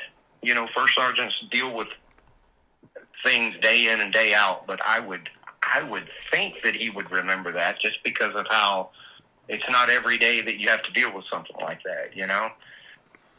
Yeah. But it is possible. I think my commanding officer's name at that time was Captain Colasanto. But I'm not sure because you get commanding officers come and go. You know, the first sergeants, they tend to stick around longer. Yeah. But commanding officers are a lot of times they're only there for a year or two and then they're off to the next thing. So okay. My recollection of the commanding officer may not be accurate. What's the spelling of his last name? Colasanto? Cola, Colasanto. Okay. Saint Cola. Yeah. Okay. Is there anything else you think would be helpful to talk about right now about then, the time frame? That was the first time anyone had ever mentioned to you anything about the films other than when you were involved in filming? Is that accurate? Yes. Okay. Yes. The first time that I can recall anybody that it ever coming up, I always knew that they were, you know, that the films, at least one or two of them were out there. I don't even know how many times I was filmed. But I can tell you that some of them are extraordinarily horrible. I can give you one instance where they were filming us. It was me and a girl that I knew that I had been trafficked with in other venues. And while we were filming, they came in and shot her in the head. Okay, you hear this? So listen, what I'm going to do is I'm going to put the chat in subscriber mode now, because actually, I could see there's some people that either is trolling or they don't get what they're saying. There's a lot of projection. Like someone just wrote, since your screenshot is covering the narrative, I don't know what that means, because the narrative, he's explaining it, and the facts are lose at best. He didn't even write that correctly. This seems like more Democratic BS or misinformation. Hey, listen, hey, I'm going to put the chat in private mode. That way, serious people can be in the chat. But here's the thing. If you think this is about, if the only thing that comes in your mind is Democrats when you're listening to this, something's wrong with it. I doubt you would help your own child if they told you they were sex trafficked or raped. I doubt you, David, whoever the hell you were. Is that the name? Yeah, I doubt that person would. I think that person would tell their own daughter, man, that shit ain't true, girl. Why you doing that? Why you trying to hurt that man? Don't do that. You know what I'm saying? Like, so here we go. Let's just get serious, people, today, because this shit is way too serious right here. This one is riveting, and I'm not going to stop it. I'm going to let it play some more. I'm just going to bring it back a tiny bit. Yeah, because of what he just said, and let's continue. Possible. I think my commanding officer's name at that time was Captain Colasanto, but I'm not sure, because you get commanding officers come and go. The first sergeant. See, what's good about him is he's leaving a lot of details so people can go fact check it. And if Trump wants to call him a liar, Trump can call him a liar. Why don't Trump go against his narrative? Why doesn't somebody come out like Trump, since he's accusing Trump, right? Why doesn't he's literally accusing Trump of being part of some sort of snuff video with him as a child? Like, seriously, something like that. And the point is if the man is making up lies, well, then why don't you question the lies? You see what I mean? But I noticed nobody's saying he's lying. Trump's not saying he's lying. Notice that part. They tend to stick around longer. Yeah. But commanding officers are, a lot of times, they're only there for a year or two, and then they're off to the next thing. So Okay. My recollection of the commanding officer may not be accurate. What's the spelling of his last name? Colasanto? Cola, Colasanto. Okay. Saint Cola. Yeah. Okay. Is there anything else you think would be helpful to talk about right now about then, the time frame? That was the first time anyone had ever mentioned to you anything about the films other than when you were involved in filming? Is that accurate? Yes. Okay. Yes. The first time that I can recall anybody that it ever coming up, I always knew that they were, that the films, at least one or two of them were out there. I don't even know how many times I was filmed. But I can tell you that some of them are extraordinarily horrible. I can give you one instance where they were filming us. It was me and a girl that I knew, that I had been trafficked with in other venues. And while we were filming, they came in and shot her in the head. So killed her, obviously. So that would be... Was that the runaway? That was another girl, and I can't even remember her name. Yeah. The runaway was tortured to death in a duplex in Enterprise, Alabama. My parents did that, and that wasn't on film, not her being tortured, but that was that black girl that I'm telling you about that later on Michael Bayless had talked to me about. But they went and got her because they were afraid that this was after the investigation in Tennessee, and they were afraid that they would go down for child pornography. So they were wanting to kill her, and then they were wanting to get rid of me via an accident, but they couldn't because they had already tried to kill me several times. They had the incident in Texas involving the Chevy van. There was another instance in Texas where my dad threw me into the middle of a pool and said, sink or swim. And somebody saw it and called the sheriff. So there was a police report on that. And then there was a third instance in Texas where my dad threw me down a flight of stairs. And that one fractured my skull. Now, there may have been other things that happened as well, but I remember those three were enough that they generated an investigation. Yeah. There were enough things that happened in Texas that my dad moved from Texas to Tennessee, and then got in trouble in Tennessee, and then got in trouble in Tennessee.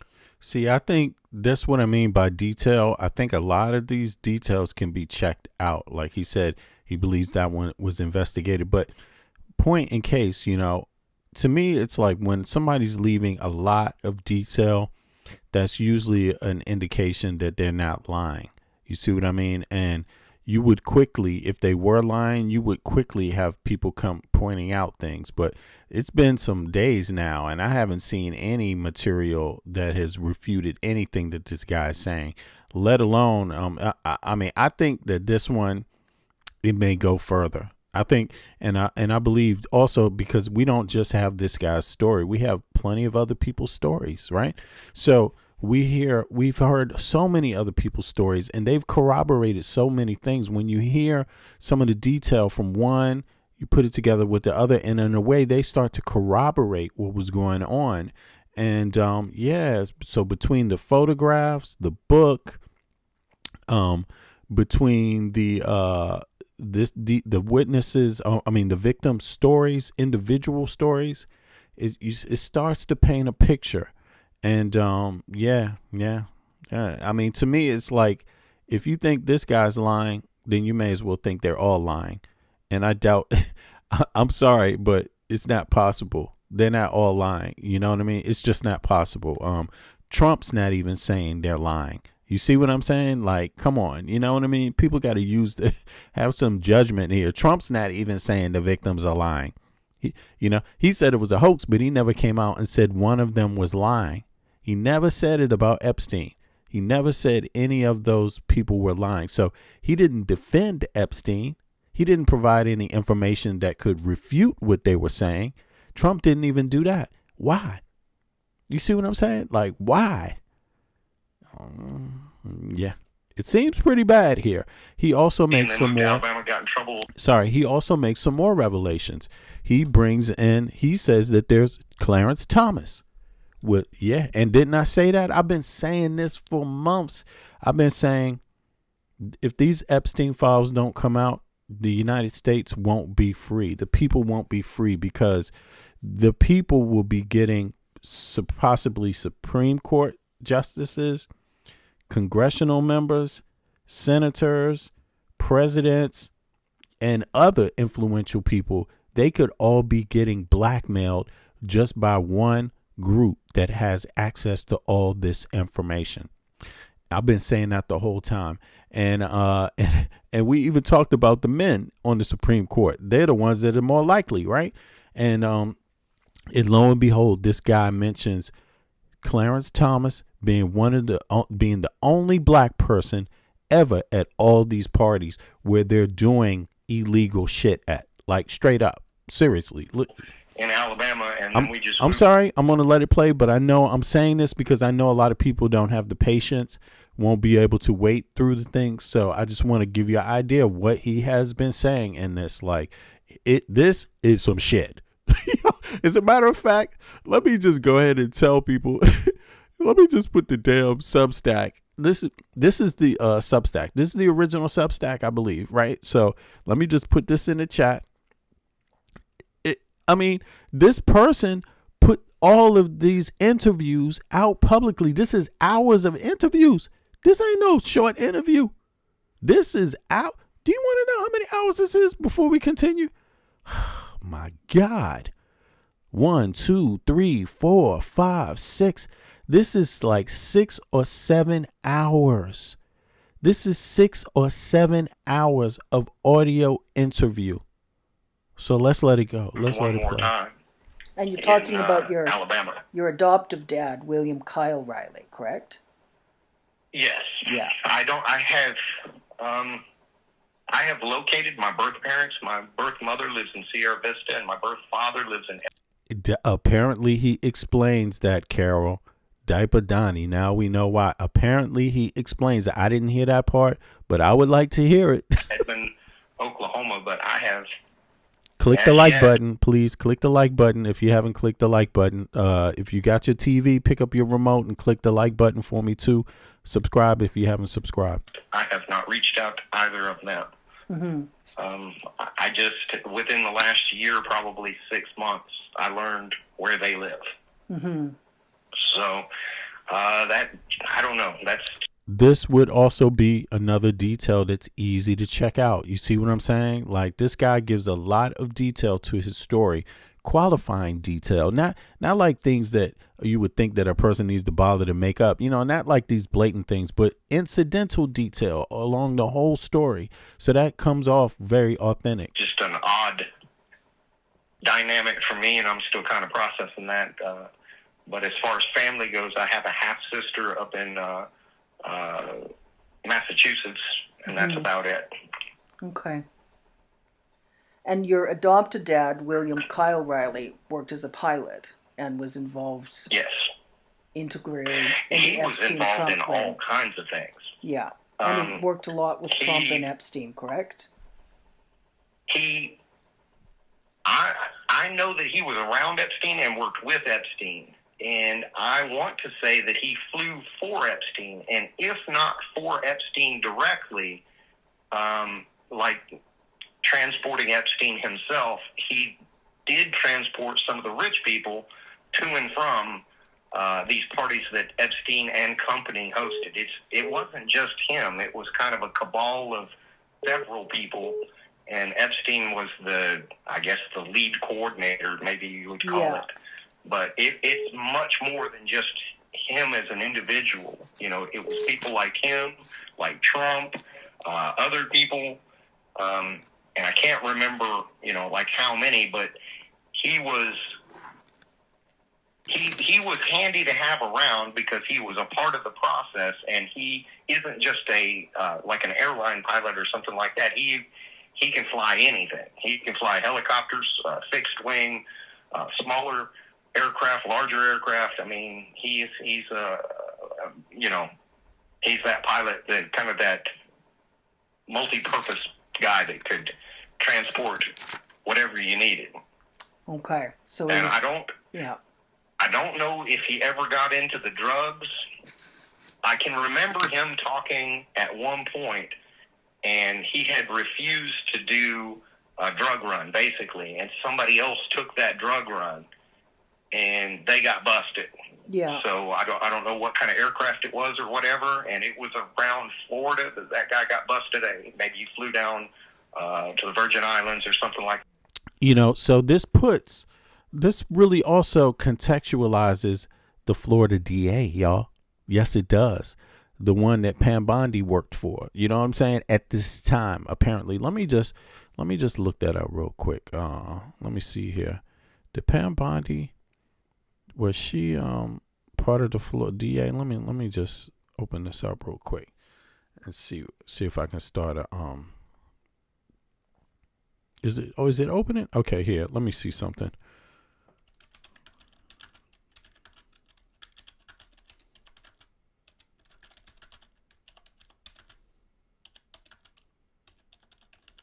I'm curious about that.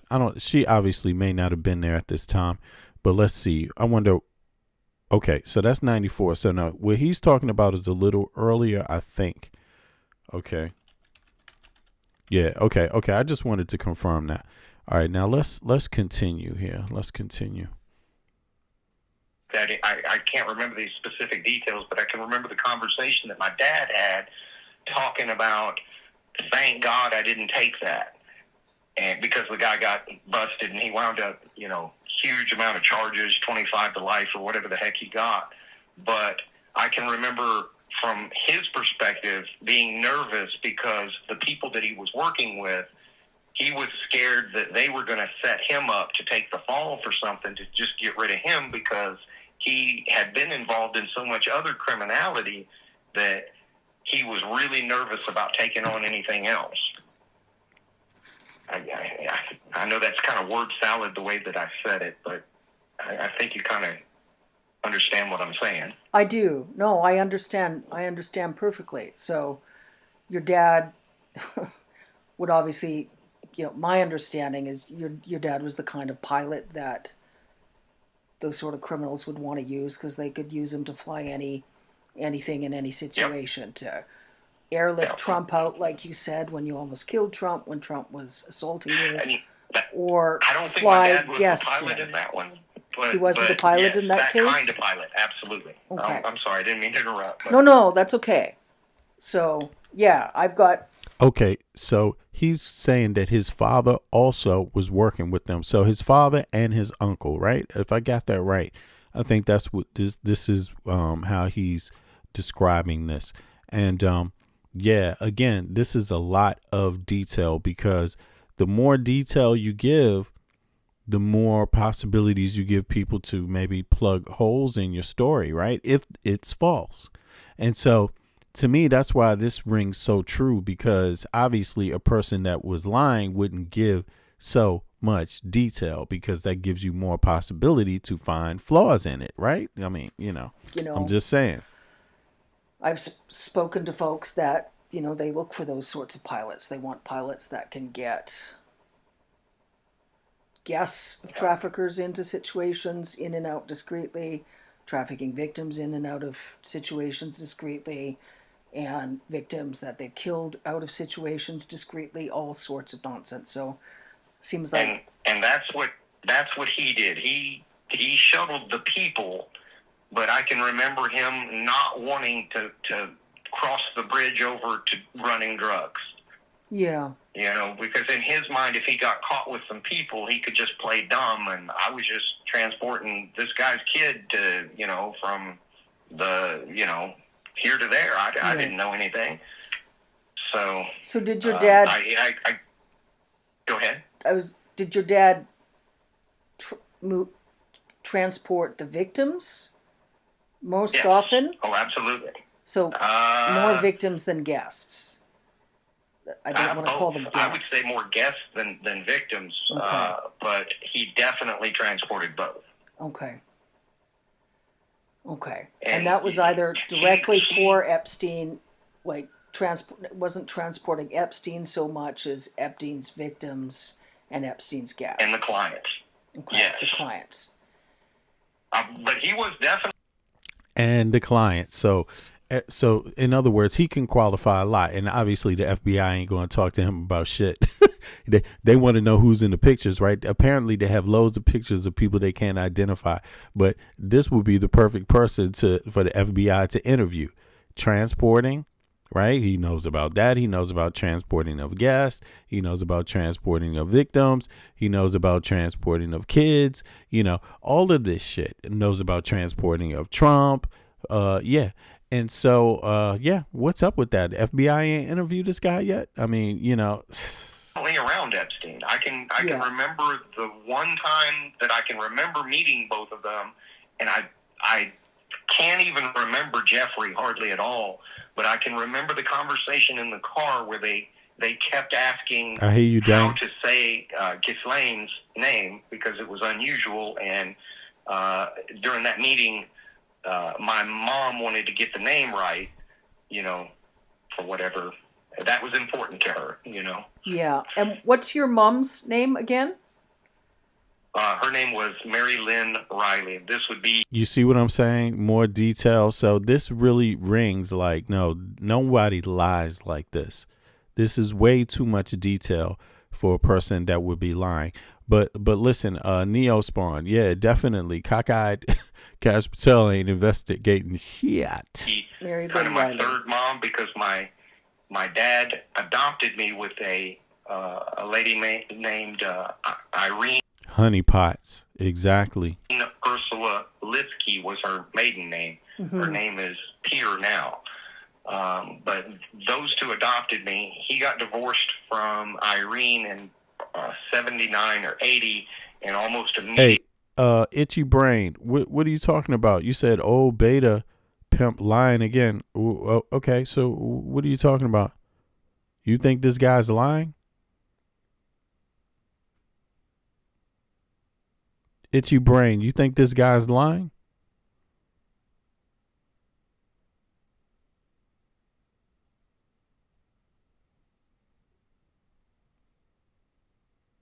Yeah, he's not saying anything. Married Lynn. So Irene may have been involved in some of that, but that would be from a time frame that I don't have clear recollection of. I do have clear recollection of Mary Lynn Riley's involvement, but she died via suicide a number of years ago. Okay. Mm-mm-mm. Now,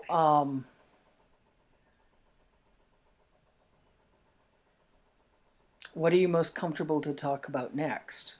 I mean, well, let me ask some more questions in terms of the.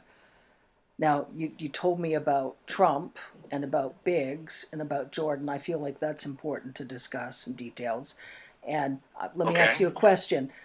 Do you think it's more helpful for you to talk about what you remember first, when you were first trafficked, the circumstances, individuals involved, or do you want to talk about some of the incidents that we spoke about a bit by email already? What do you think is most helpful for you? Fill in whatever gaps in that I can. I have spoken to you about most of what I remember clearly, but I can give you some of the details with those three, and that's why I am willing to talk about them. You know, There's no. I remember more things, but I can't give you much in the way of detail for anybody other than those three. I can remember Jim Jordan. I went to a party. This was at a farm. There were, 25 to 50 people there. I mean, it was a good amount of people, but not a massive crowd. Is Jim Jordan a senator? Isn't he a congressional member, Jim Jordan, if I remember correctly? Isn't he the one that's chairing the goddamn isn't he the one chairing the last what is it, September? Is it Epstein or is it the September? No, it's the Jack Smith. Is that the Jim? That's the Jim Jordan. He's the one chairing the Jack Smith testimony that just passed. Isn't that some bullshit? Oh damn, we better hear this again. Let's see here. Okay. This is getting heated right here. This is deep. I'm pretty sure this got all of them shook. Yeah, sorry for the interruptions. I'm pretty sure this got them shook, yo. Everybody pass this around. First traffic, the circumstances, individuals involved, or do you want to talk about some of the incidents that we spoke about a bit by email already? What do you think this is getting hot. Helpful for you? Yo, y'all share this video. Everybody has to see this one. You got to know what this is. This is some deep shit here. This guy is basically airing them out. This is a boy. He was a boy. Sascha Riley. He was a boy when he was sex trafficked by his uncle and his uncle hooked him up with Epstein and Trump, and he was sex trafficked, and he's telling all the damn story about what he had to do for them. Like this dude, and who was around, who came to the island. He already now he's out at Jim Jordan, the congressional member who just chaired the damn just chaired the Jack Smith hearings. Yes, that dude. He aired out what's his name? What's the black dude on the Supreme Court? I'm so terrible with names. I will remember them when I hear them. But what's this guy's name again? This dude, everybody hates his ass. He's the one who was alleged to have sexually harassed Anita Hill. I can remember her name, but Clarence Thomas. Right. He said Clarence Thomas was there, yo. Seriously, he is outing all these fools, yo. This is some shit. Everybody's got to hear about this guy. Whatever gaps in that I can. I have spoken to you about most of what I remember clearly, but I can give you some of the details with those three, and that's why I am willing to talk about them. You know. Yeah. Uh-oh, what happened? It stopped. Why did it stop?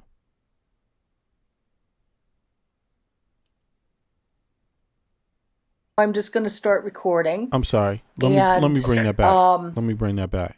Here we go. Situations discreetly, all sorts of nonsense. So seems like and that's what he did. He shuttled the people, but I can remember him not wanting to cross the bridge over to running drugs. Okay, yeah. so this is where he's talking about his uncle. Mind, Let me fast forward it. Like 7 or 8 years older than me. So at the time frame that I'm at 12, he is right around just graduating high school, maybe first year or two of college, right? So him being so much younger stood out. And then I remembered his jawline. He has a very pronounced jawline. I remembered his voice. And his mannerisms haven't changed throughout his life either. So when I really started, as soon as Trump went down that escalator and said he was running for president, I got involved in politics. You know, I started watching it. I started watching who supported him and everything like that. And I remember Jim Jordan just from watching him on the floor of Congress, you know, speaking to the different people that, you know, go up there and testify. So he outed Jim Jordan. He said Jim Jordan was down with Epstein and Trump and the sex trafficking somehow. So, and that's him. You know, I just remembered him. So yeah, I know that's not a lot, but you give me a polygraph, I'm going to take it because I'm 100% sure that it was him. Mm-hmm. And Andy Biggs, I remember, because on the way to this, they took me to... So basically, what I gather from this guy is he's confirming anybody who ever thought that this was a honeypot, anybody that ever thought there's way more politicians, judges, people like this, aristocrats that could be being blackmailed right now because of the Epstein files. Anybody who thought that there's much bigger than just Clinton, Trump, and Epstein and Maxwell, it's being confirmed here. You see what I mean? Like he's outing more people, you know. So let's continue. To a house. This wasn't at a party. This was later, after I had assaulted Trump, and it was kind of a punishment type of thing, where he was going to get to assault me and I guess not pay my parents, and he got to do whatever he wanted. He just said that Trump was going to be able to assault him. Trump assaulted him, by the way, but it's for money. It's something like it's for money. But when he was involved, his uncle or somebody was getting paid money. Somehow he was a boy when this was happening. As soon as Trump went down that escalator and said he was running for president, I got involved in politics. You know, I started watching it.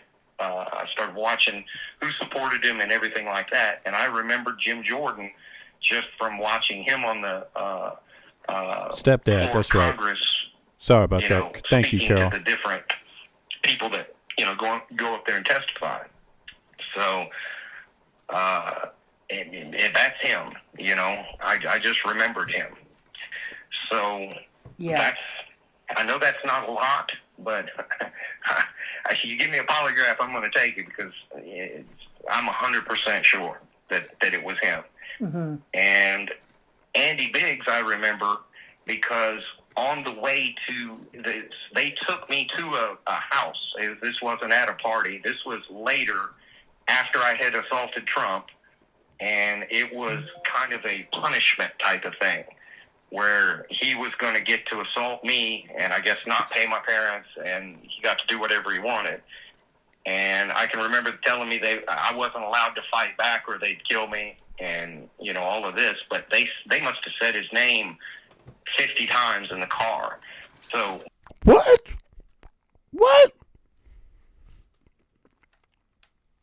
Biggs I kept hearing Biggs. Oh Biggs. my God! I remembered his voice, and his mannerisms haven't changed throughout his life either. So when I really started, as soon as Trump went down that escalator and said he was running for president, I got involved in politics. You know, I started watching it.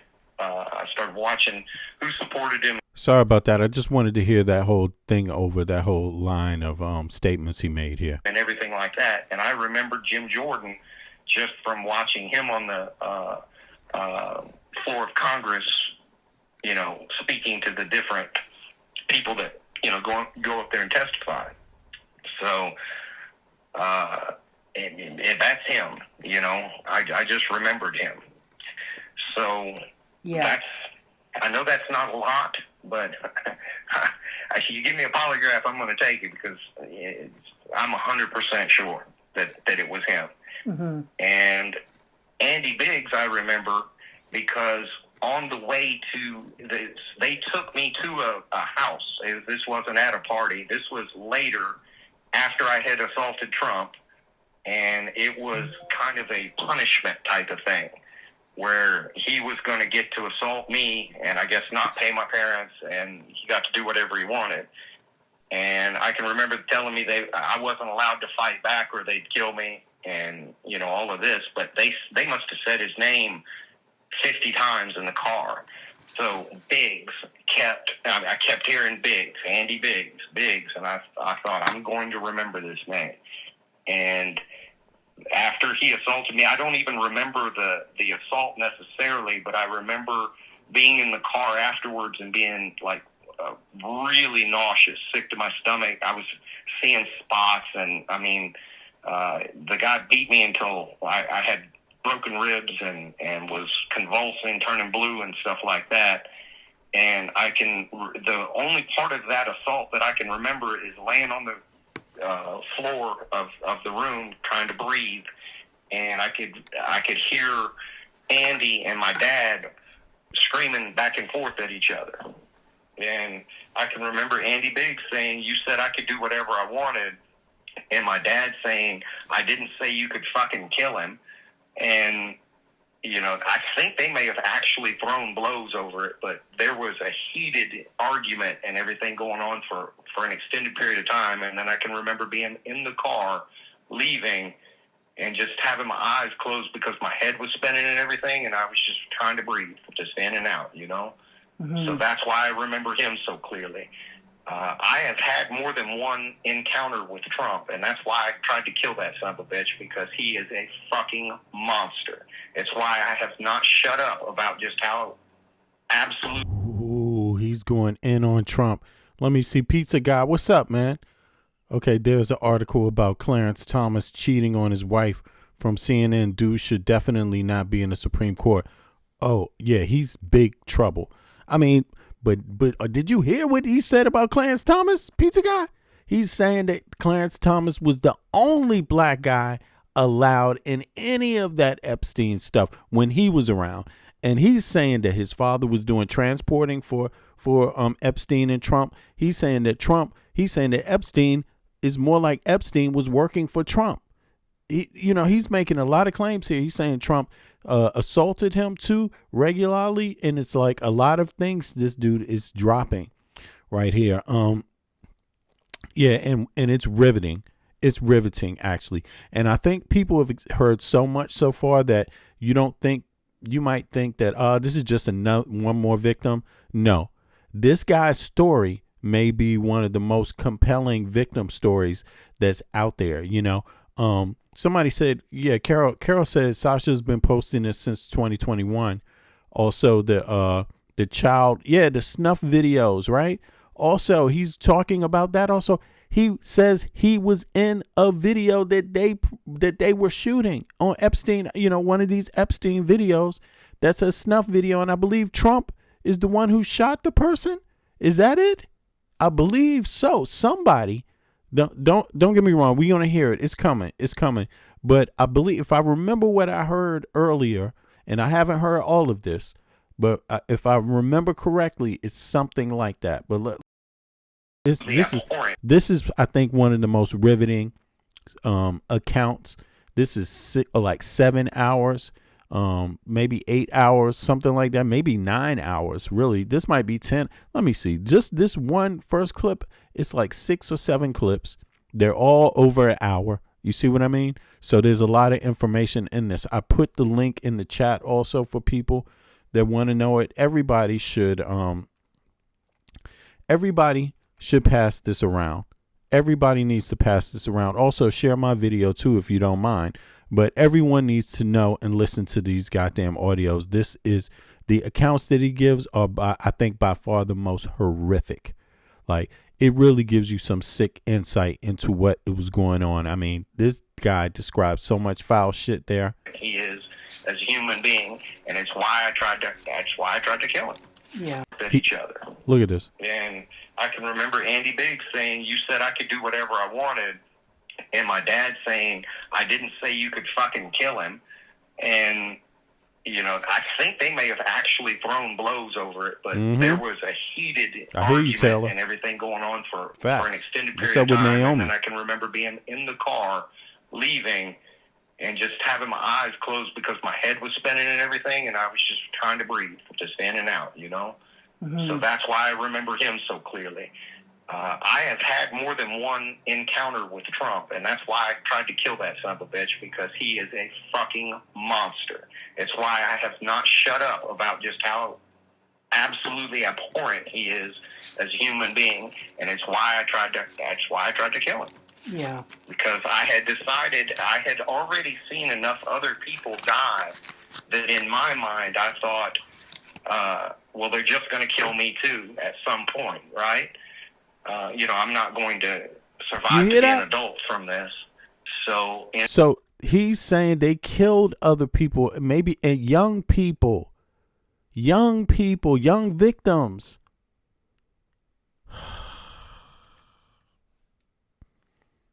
In my mind, he was the biggest pile of shit that I had ever had to have any contact with, so I was going to take him with me. And how often did... Well, they're just going to kill me too. In the car, leaving, and just having my eyes closed because my head was spinning and everything, and I was just trying to breathe, just in and out, you know? So that's why I remember him so clearly. I have had more than one encounter with Trump, and that's why I tried to kill that son of a bitch, because he is a fucking monster. It's why I have not shut up about just how absolutely abhorrent he is as a human being, and it's why I tried to. That's why I tried to kill him. Yeah. Because I had decided I had already seen enough other people die that in my mind I thought, well, they're just going to kill me too. You hear that? He had already seen so many other people die, and he thought that they're just going to do the same to him. At some point, right?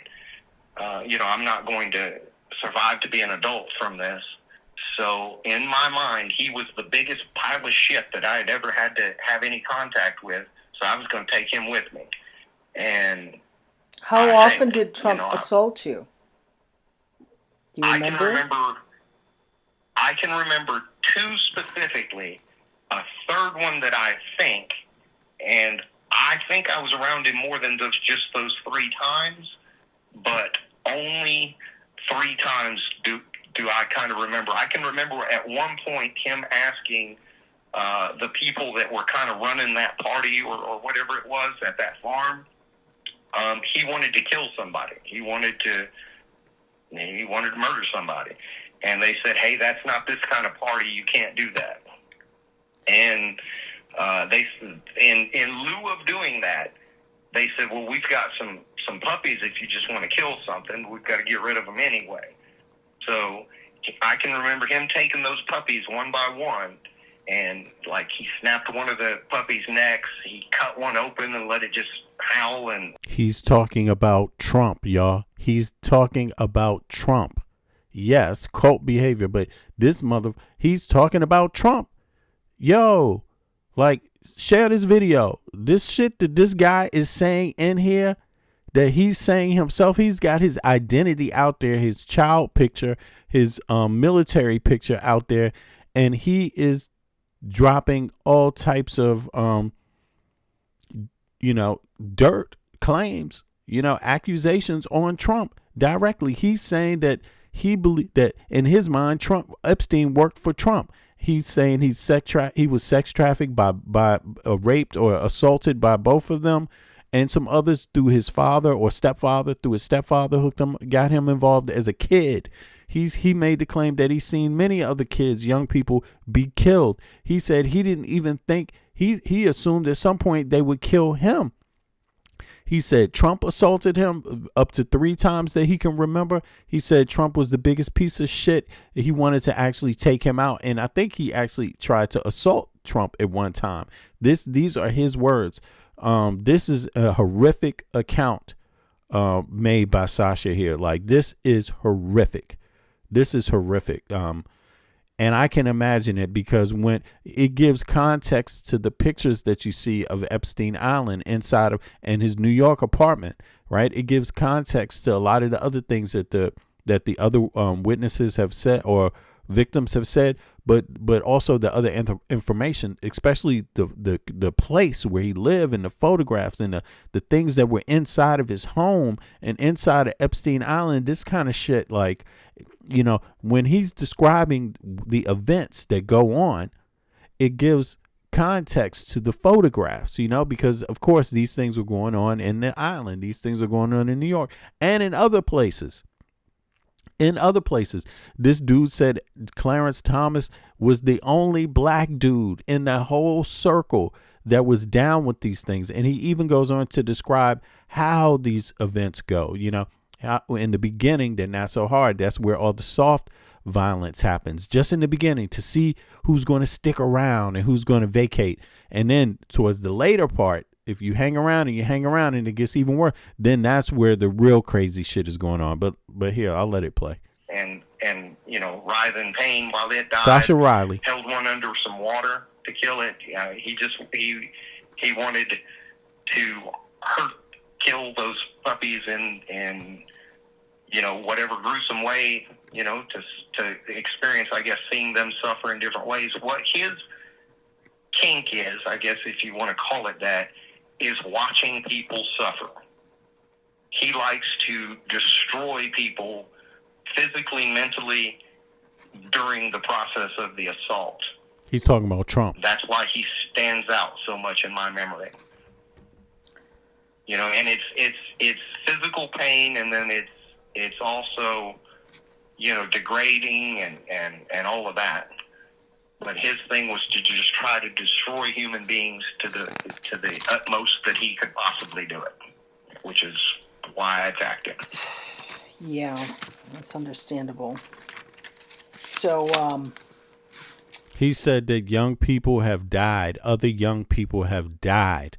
That's what this man said. You know, other young victims have died, have been murdered by them, like on site, on the set, in their presence. I mean, by them, you know. I can tell you this, the last one, okay, so this was after they had killed the Samantha, was the black girl that I made the one of the movies with. Yeah. And these were, let me just ask a question just to clarify. So when Samantha was killed, these were all of these parties at the farm or similar locations to the farm? Where there was it was multiple farms. Multiple farms. And usually yes. It was parties. So there was individuals like Trump that were flown into the parties. And yes.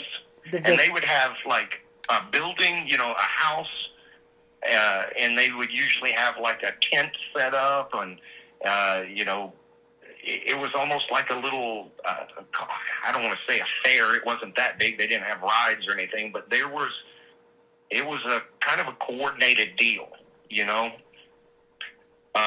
Sometimes they would have the bare knuckle fighting. That probably is how my dad got involved with these people, because you know, you've got boxing and stuff like that on TV, but that's really all you had back in the 70s and 80s.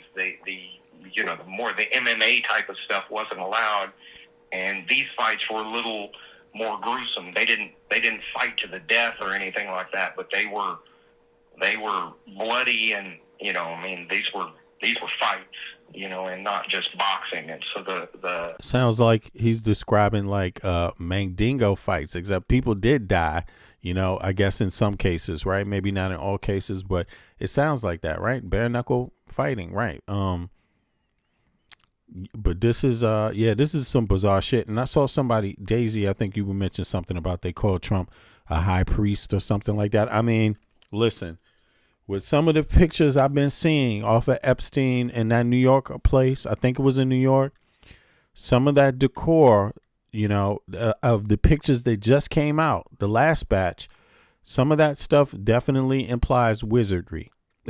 Like seriously, like into some occult stuff. Like there seems to be a lot of occult stuff in Jeffrey Epstein's cribs, and who else is involved with it? Who knows? Who knows? But he's mentioning people's names. He's going to drop more names. But don't get me wrong. I always my personal thing is like I don't like to. Cult is just what you call any religious stuff, right? At the end of the day, people will do anything in the name of high power. You know what I'm saying?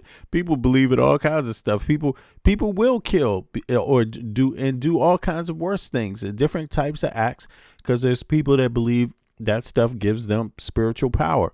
Now, I think you're crazy when you do shit like that. I think you're nuts in the fucking head. But some people don't. There's other people that don't.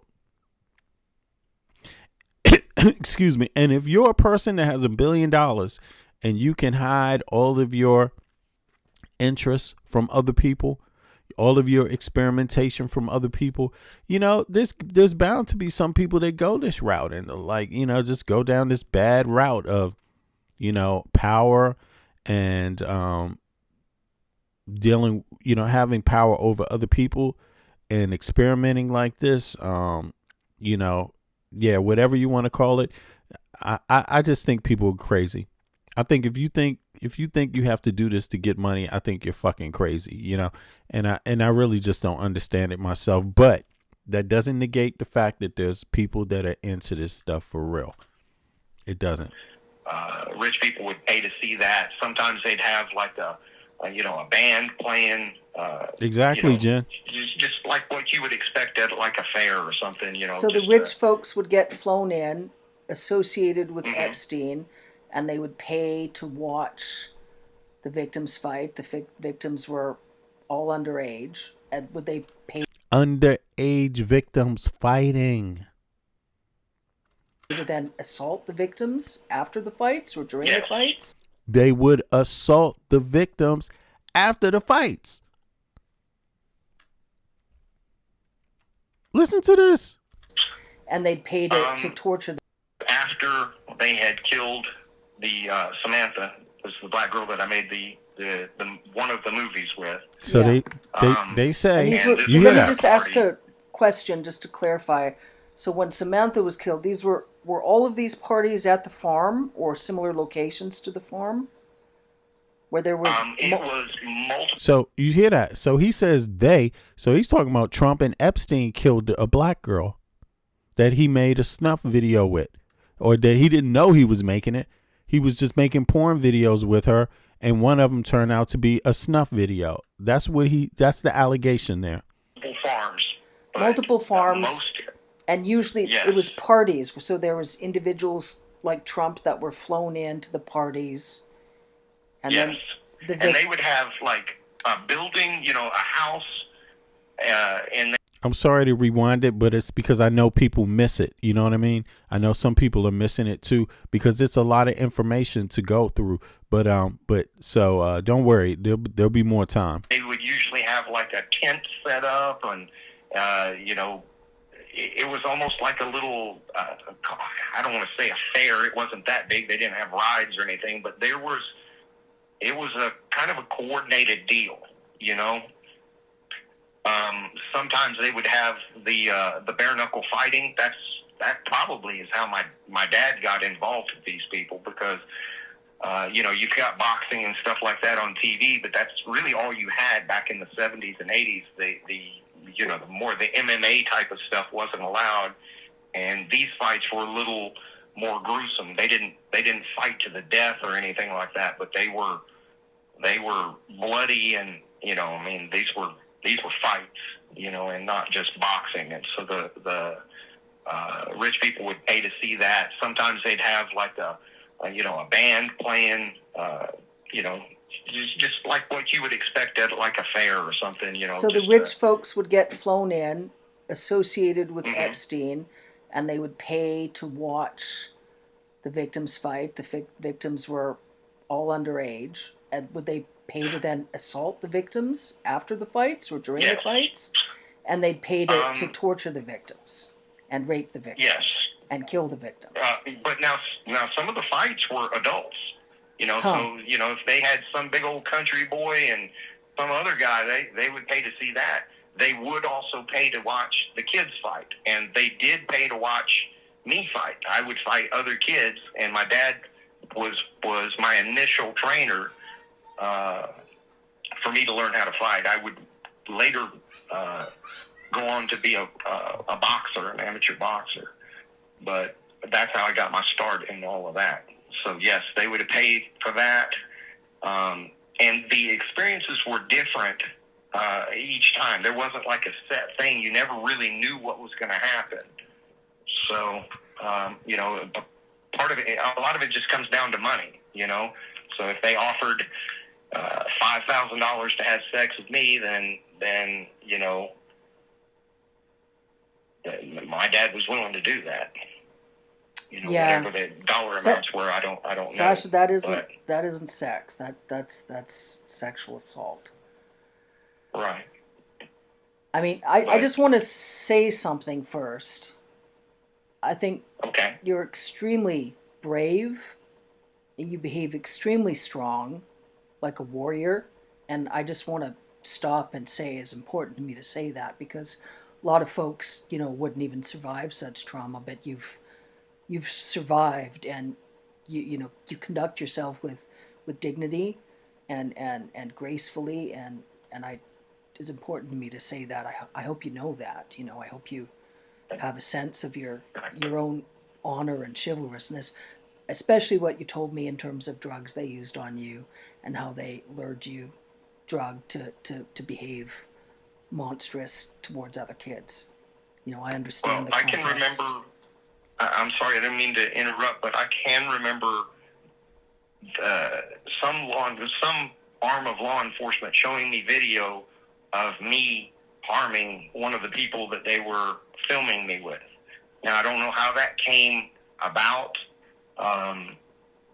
whether they drugged me and I lost my mind, or they told me to do it. I don't know the circumstances, but I can remember being in that room and them saying, well, you did this. And it may have not even been law enforcement. It may have been, like the people that were running that. But I can remember being really upset because I had no recollection of having done that. It was me in the video, and I was beating a girl senseless. And I didn't kill her or anything like that, but I. For people that don't know, this is Sascha Riley's account of his time with Epstein and Trump. Yes, you heard me right. And he's dropping some bombs on this audio recording. He said he linked up with them when he was a kid through his stepdad. His stepdad was the one making the deals for him to be trafficked to Epstein, Trump, and whoever else. Jim Jordan is mentioned. He said that Jim Jordan was basically down with this shit, knows about it. He said that there was many girls or many victims that were killed, young people that were killed. He witnessed one of them because it was a black girl that they were making him do a tape with, a porn tape with, when he was a kid. And then all of a sudden she got snuffed in the video. That's what he's saying. He's saying, so he also says somewhere in this audio, I'm sorry, and this is like this might be 8-10 hours of audio. It's different tapes, right? But he says that it looked to him more like Trump was the leader and the boss, and Epstein was more like working for Trump. They have people working for each other. Epstein had people doing stuff, but Epstein was like the manager, and that Trump was like the head dude along with a couple of other billionaires. You see what I mean? So Epstein was down here in the middle. He wasn't in the top of the pyramid. He was in the middle. Trump and the other billionaires were at the top, and then there was subordinates under Epstein like that. So I guess Ghislaine Maxwell, and this is what he's saying. These are his own accounts, by the way. He's ex-military, a vet out of Afghanistan, and this is his story. I mean, it's riveting. He gives a lot of detail, a lot of context to who he is the whole time that he's telling these accounts. So you learn personal things about his family, structure, all of this stuff. So police interviewed him. He's saying the police had a tape and interviewed him. Like, seriously. Now think about this. Usually you haven't heard Trump say that any of the victims were lying. You never heard Trump come out, even the ones that accused Epstein. You never heard Trump say they were lying, but you also never hear Trump say they're saying what he said is true, that what they say is true, right? You don't hear that either. But now we have another one. Is Trump saying that this guy's lying?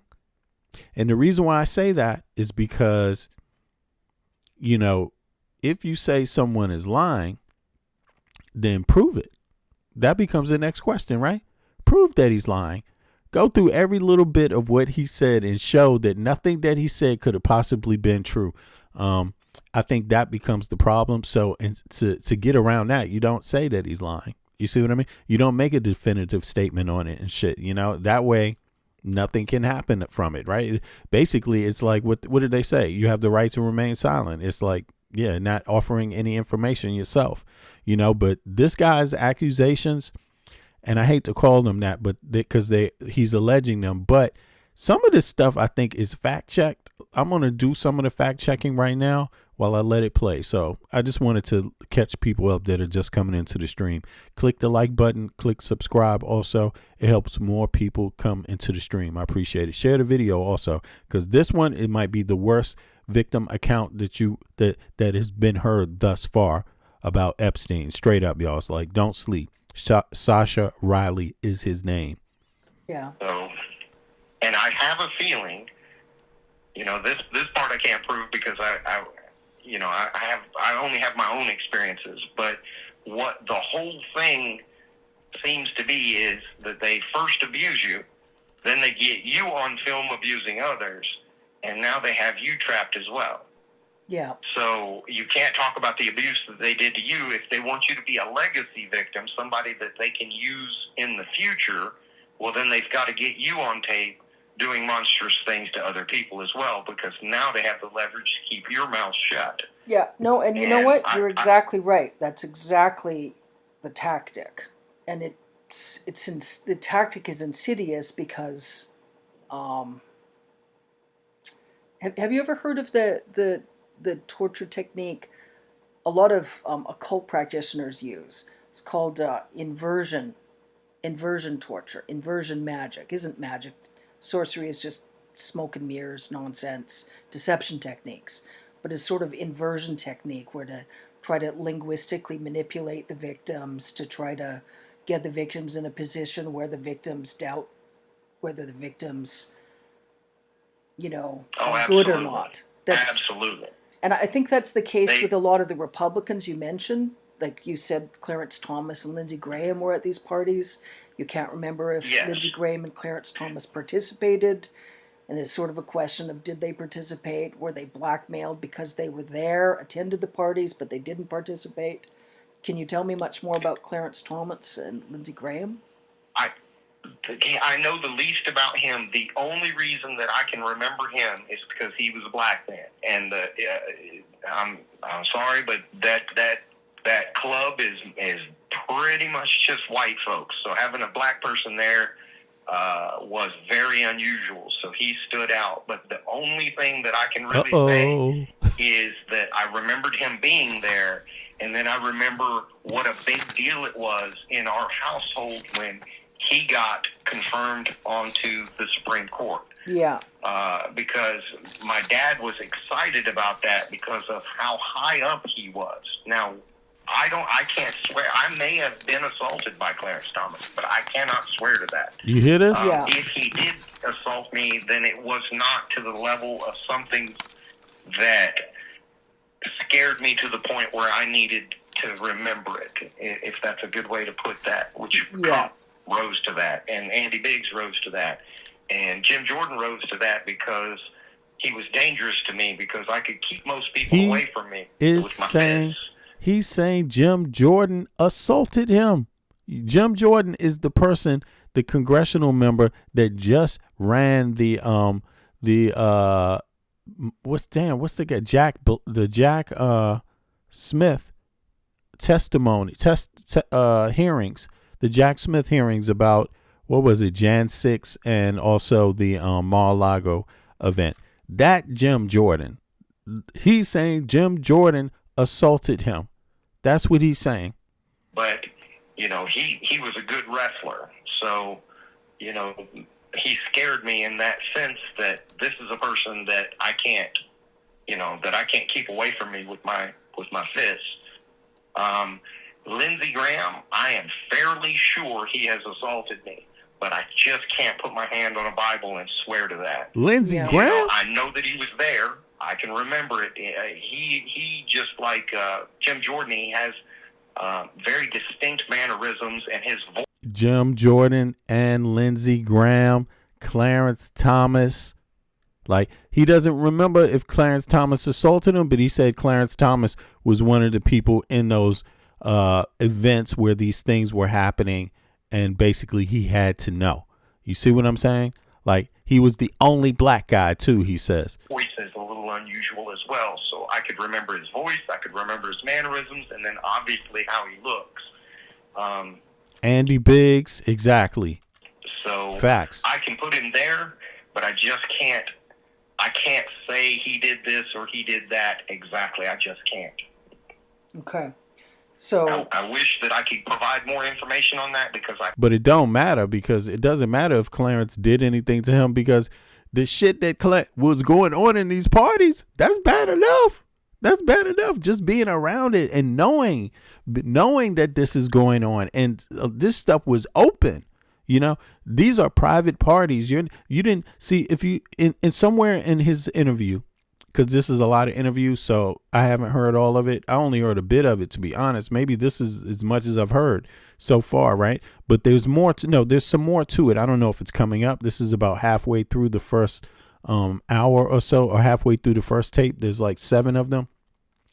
But somewhere in here, he talks about how the parties are organized and how, in the beginning, it's not that bad. There's some illegal things going on for you to see, but it's not that bad illegal. So, it kind of is like that crossing ground where you get to say, how deep can I be exposed? And then it goes into the next part of the party later, where it gets more serious illegal things, but not the worst. And then late, then it gets totally crazy. So in other words, if you're at these events, you're seeing illegal stuff the whole time. That's how he describes it. It just, in terms of the time, gets worse and worse the long, and the way more serious things, like somebody getting killed, people getting some other, that might happen towards the very end. Rape might happen in the middle, something like that. You see what I mean? And fighting, or and then in the beginning it might just be some little drugs or something like that. I believe that's how he described it, but I'm gonna let it play. Let me let it play for itself. I think some things went on, but that's just not enough for me to point a finger and make an accusation. But he was there. I can tell you that. Yeah, well, that's enough, and I know that. Some sorts of interviews we can look at. Well, the first thing that I think about is, like, since he's come out and said this, then the FBI likely, if they're about their job, right, they would want him to go through the other pictures to try to identify some witnesses, to say, or victims, to say, is this person, do you know this person? Was this person with you? We want to know. And we haven't heard Cash Patel say nothing about that. We haven't heard Pam Bondi say anything about that. They're getting your tax dollars right now. They're getting paid a nice life. Let me tell you. Pam Bondi gets her dentist fees paid for, health care. She got the best health care government worker can have. Nice lifestyle. Her kids, her families, health care, all that shit taken care of, baby, by the taxpayer. That means you, Jim Jordan, Cash Patel, all the, Clarence Thomas, he's living off of the taxpayer money. They all living off of the taxpayer. They living off the hog well, very well. And, so do you want them doing their job? I mean, do you want them doing their job? Do you want them interview? Do you want Cash Patel interviewing his ass? Do you want him saying, hey, we heard you said something about Clarence Thomas. Can you tell us what you know? I mean, do you want them doing? They're getting paid well. I mean, I don't know. You decide. I mean, I know one thing for sure. I mean, not to really lean on this dynamic, but let's just say Trump was a black dude. Let's just say Trump was the black guy. Would the shit already be, would they be asking them, would they be interviewing him, the FBI? Or would they still be holding off? What would the Republicans do if it was a black guy they was talking about? Do you think Congress would impeach him yet? What do you think about the Senate? You think the Senate would be tired of his tariffs yet? Or, hey, anyway, I got to ask the question. Fuck it. Let's move on.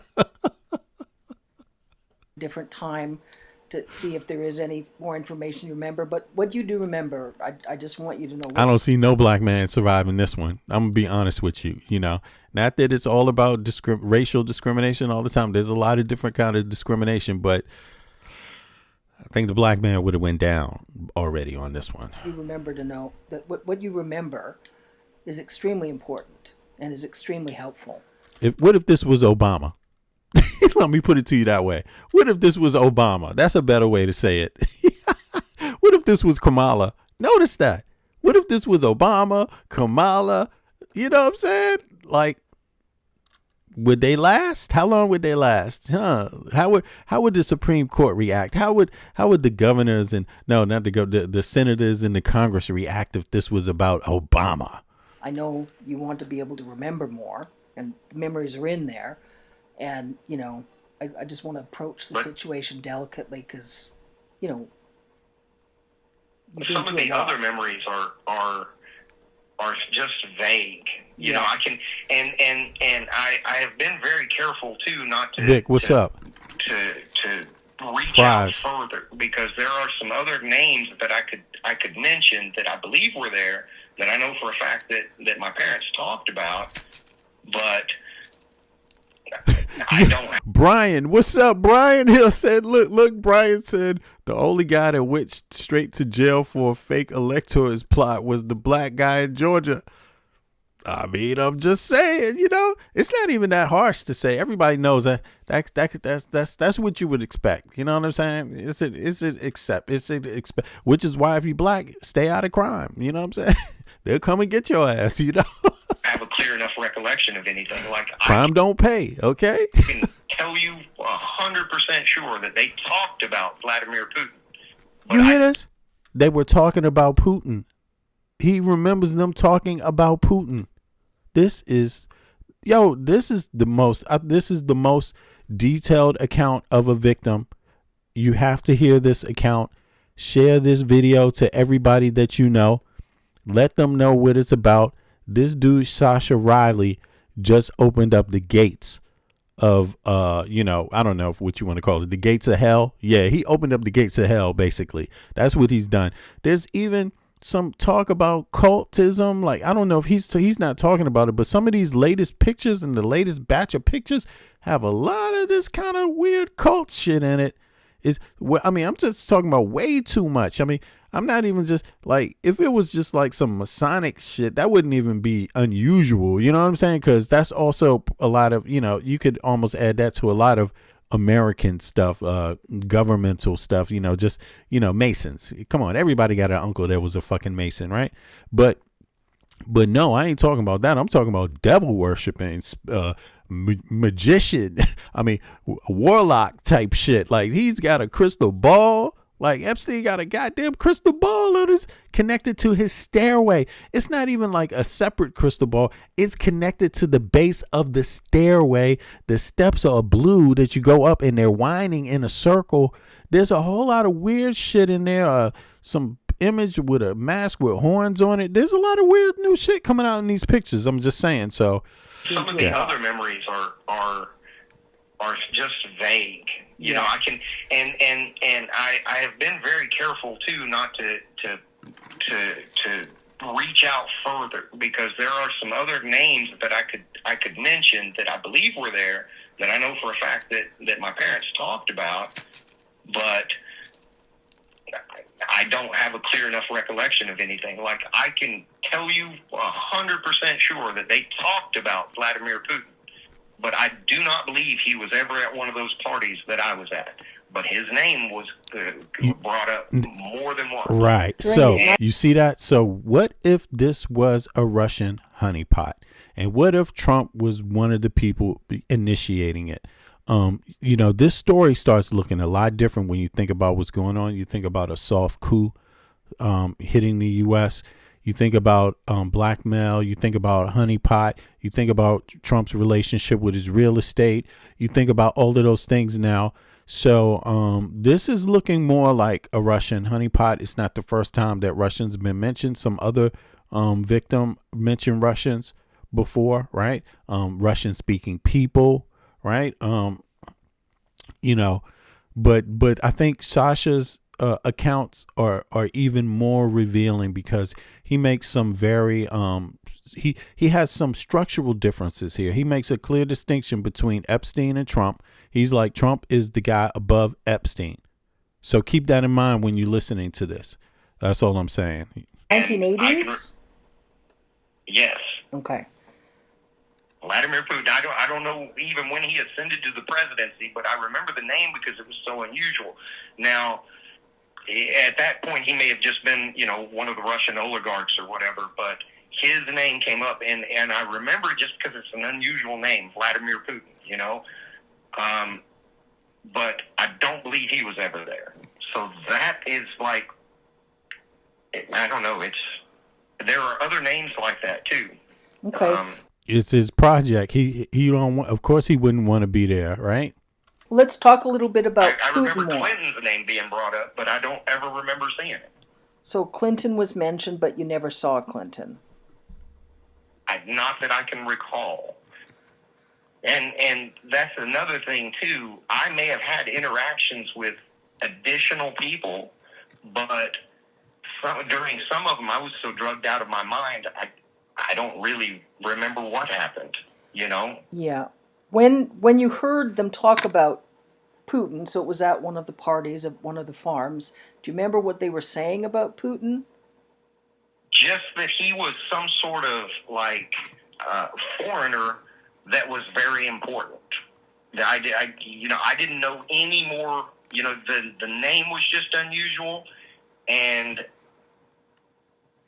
they mentioned his name. You know, they kind of had fun saying. In the context of this, saying Putin sounded like a person that was very, very important. In the context of this sounds like Russian honeypot orchestrated by Putin, soft coup d'etat by Putin over the U.S. government using Trump, and that they all aware of that's what's going on. To me, this is what this basically spells out, you know.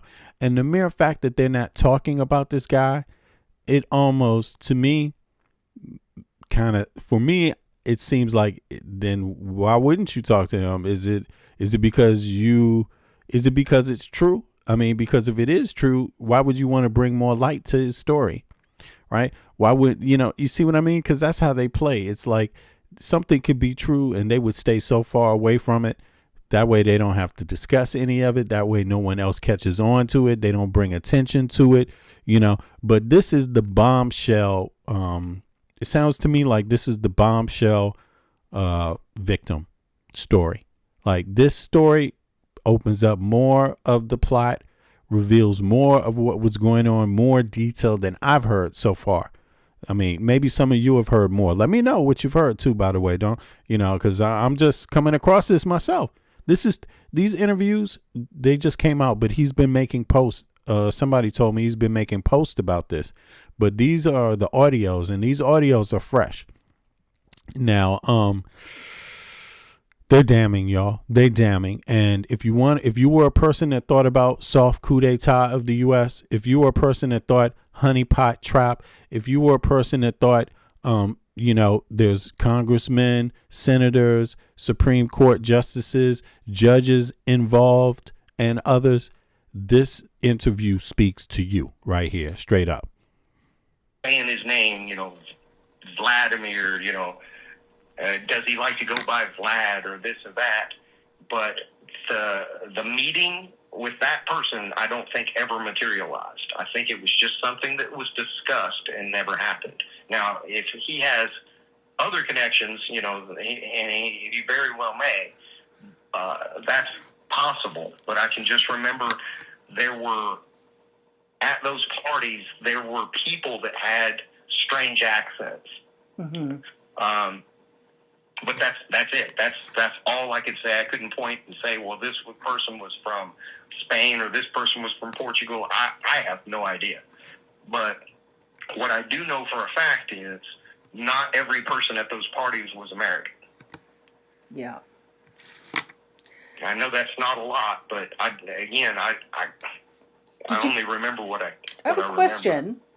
With Trump, with Putin, did you get the sense that the party attendees, that the clients were interested in Putin? There was something they wanted from Putin. They thought they could get money from Putin, influence from Putin. Did you have any sense of that? The only sense that I had was that this was for the rich people, regardless of where they were from. So at this point in my child brain, I knew that there were rich people, and those people got to do whatever they wanted, and then there were poor people like me, and those people, that was the dynamic. So, that's it. I never heard them say anything about blackmailing and stuff like that. He learned at a young age. I can remember them showing me a video of me doing bad stuff, and then I can remember people telling me that if I ever talked about it, what I had done was illegal too. And a lot of that was just bullshit because I was just a kid and they were making me do this stuff. Yeah. But talk about malevolent hypocrisy, dude. They were just utterly grotesque. They were trafficking you, they were assaulting you, they were drugging you, and then they were trying to they were trying to make me feel guilty about any of it happening. You. Exactly. When you were in a situation because they were trafficking you. The last encounter with Trump, the one where I injured him, was the one that I remember the most vividly. And this was the setup for that. I can remember my dad, before we went to the farm, this was when we lived in Enterprise, Alabama. Yeah. So it would have been about 81 to 82, somewhere in there, maybe as late as 83. But he said there may be somebody that you know there. And I can remember the look on his face, and it scared the shit out of me. But anyway, when I got to the farm, of course, I'm scared at the farm because I don't know what's going to happen. But the first person that comes up to me is a girl named Patricia. This is a girl that I had been trafficked with before. And she came running up to me and, said hello or whatever. She was about my same age, around 12 or 13. And I can remember my dad saying, well, why don't you guys go run off or whatever and have fun? And I can remember not knowing what to do in that instance because, these parties weren't for me. I wasn't.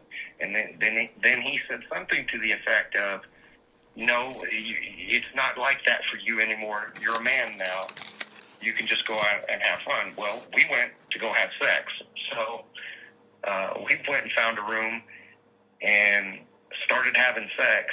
And while we were having sex, people burst into the room. It would have been 4, 5, 6 guys, big guys, adults. At least one of them had a gun. I think 2 or 3 of them had guns. But they came in, they assaulted her, they beat on her, and then they shot her while she was still in the bed. They didn't beat or assault me, but what they said was, if you don't do everything that the next person coming in here wants, we're going to shoot you just like we did her. What? And I can remember them having like an argument because they shot her in the bed, and there maybe as maybe as late as 83. All right. But he said there may be somebody that you know there. And Y'all hearing this? Exactly. Yo, I'm serious. Listen, this is Sascha Riley giving his account of being sex trafficked by Epstein and Trump and some of the horrific things that were going on in that situation he was in with other kids. He's saying there was many kids that were killed. He's saying Clarence Thomas was down with it. He was saying that Jim Jones, I think Jim, is that his name? The congressman member that just was overseeing the Jack Smith testimony hearings, right? Like, yo, this stuff is damning what he said. And now he just said that, yeah, one of the he was having sex with a young girl, another minor there, and they just busted in the room and shot her. And it's like it was a video, like a snuff video, something. I don't know. Let's listen again, though.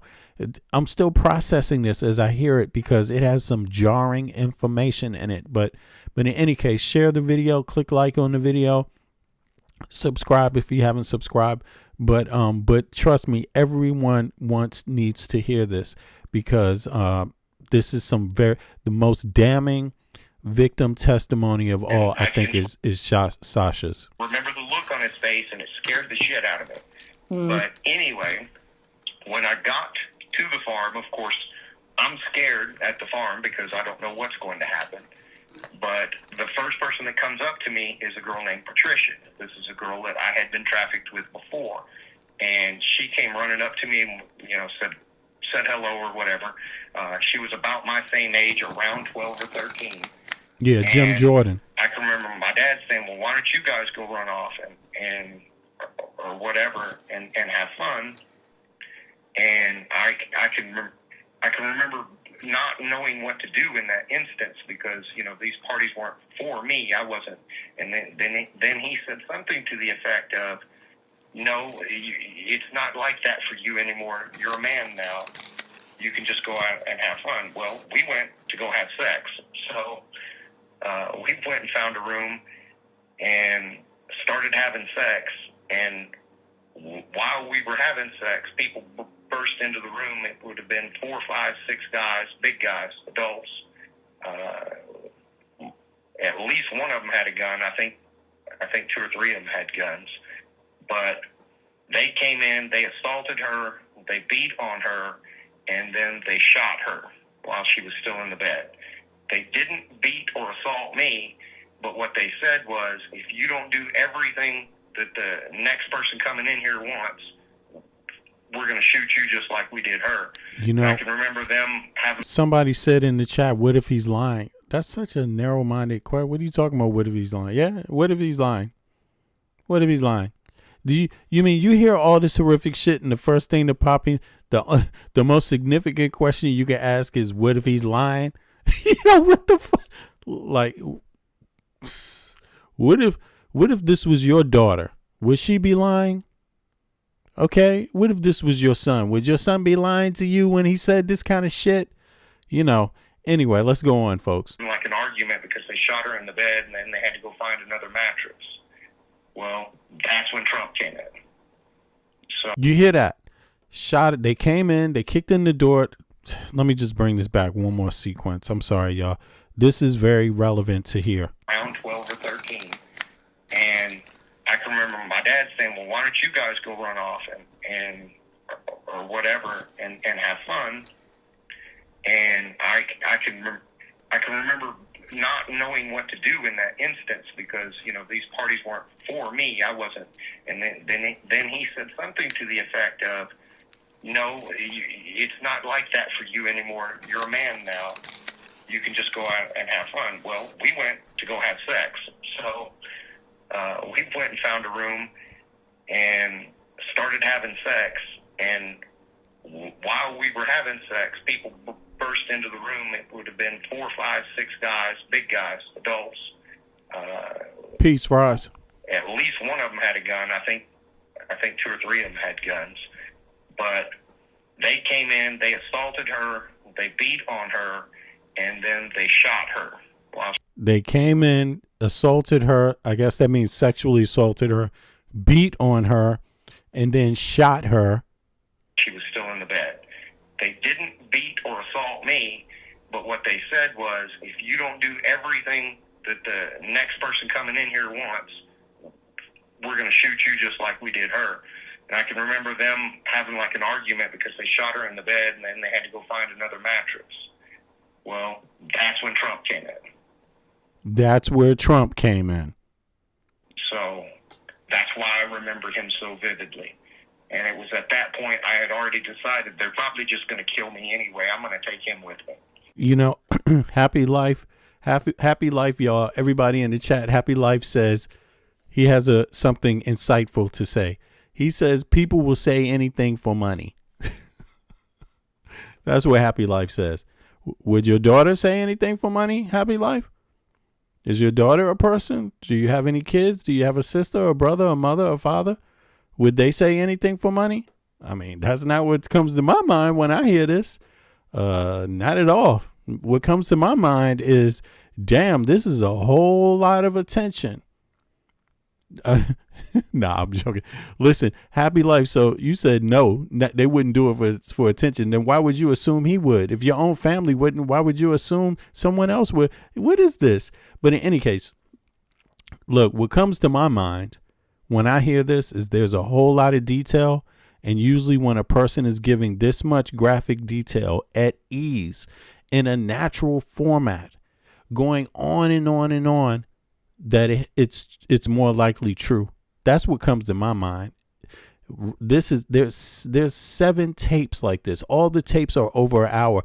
This tape is like 2 hours. So there must be 25 hours of this guy just talking like this, giving all kinds of detail.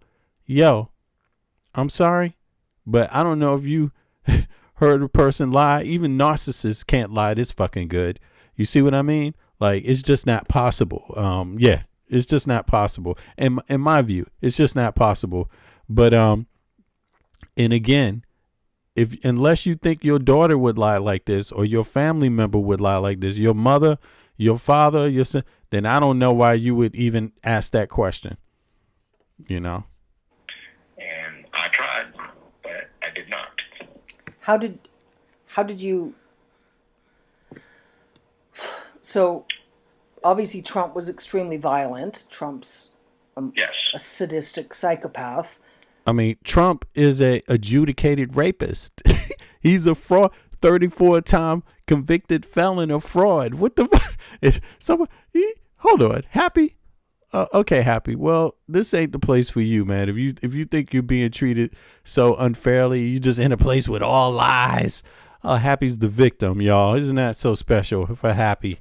Anyway, let's go on. You know, because we need some time for somebody else to be the victim other than Trump and his administration. Pam Bondi's the victim. Cash Patel's always the fucking victim. Trump's always the goddamn Now we need some space for somebody else to be the victim for a chance, okay? And I tried, but I did not. How did you? So, obviously, Trump was extremely violent. Trump's yes. a sadistic psychopath. When Trump assaulted you, so sexual assault and physical assault? Yes. So, and at one point, I kind of acquiesced to whatever sexual things that he wanted to do. But at some point... he's talking about Trump. He wanted me to have sex with him. So he laid down on his stomach. And so let me get this right. Let me just pull this back. So he's saying that Trump is into gay male sex also, if you could call that, or rape, gay male rape, right? Let me just pull that back. Yeah. Not knowing what to do in that instance because, you know, these parties weren't for me. I wasn't. And then he said something to the effect of, no, it's not like that for you anymore. You're a man now. You can just go out and have fun. Well, we went to go have sex. So I just want to make sure I hear this whole sequence over without interrupting it. Started having sex, and while we were having sex, people burst into the room, it would have been 4, 5, 6 guys, big guys, adults. At least one of them had a gun. I think 2 or 3 of them had guns. But they came in, they assaulted her, they beat on her, and then they shot her while she was still in the bed. They didn't beat or assault me, but what they said was, if you don't do everything that the next person coming in here wants, we're going to shoot you just like we did her. And I can remember them having like an argument because they shot her in the bed and then they had to go find another mattress. Well, that's when Trump came in. So that's why I remember him so vividly. And it was at that point I had already decided they're probably just going to kill me anyway. I'm going to take him with me. And I tried, but I did not. How did you... So, obviously Trump was extremely violent. Trump's yes. a sadistic psychopath. When Trump assaulted you, so sexual assault and physical assault? Yes. So, and at one point, I kind of acquiesced to whatever sexual things that he wanted to do. But at some point, he wanted me to have sex with him. So he laid down on his stomach, and there was a wooden tent stake that was in the room. And I had been eyeballing it as a weapon. And what I did was put the condom on the wooden tent stake, put it inside of him. What? I kicked it as hard as I could, and that's why he had to get life flighted out, because I ripped him open. What? This boy, he's saying, this man, ex-Marine, I believe. He's a Afghanistan vet. He says, Sascha Riley, he says he was the victim of child sex trafficking by Jeffrey Epstein, and Donald Trump appeared to be the main boss. It appeared to him that Epstein was his subordinate, and when this was going on, and he's gave some accounts. He said that there was other young people that died there, that were killed. He gave an account just now of one girl that was killed by them. And then, at Trump's behest, it sounds like, at his behest, right? It sounds like, or he's got something to do with orchestrating the trafficking going on that he's describing, that Sascha's describing. He mentions Clarence Thomas.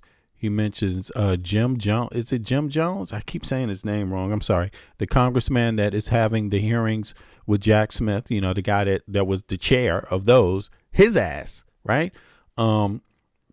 He's making some deep allegations, and it's very riveting. He's giving so much detail and understanding to, color. He's given a lot of color to how things worked, and to, he's connecting a lot of dots here. He's connecting a whole lot of dots here. So for those of you that believe the entire time, like myself, that this likely has congressional members involved, senators involved, Supreme Court justices involved, for those Putin involved.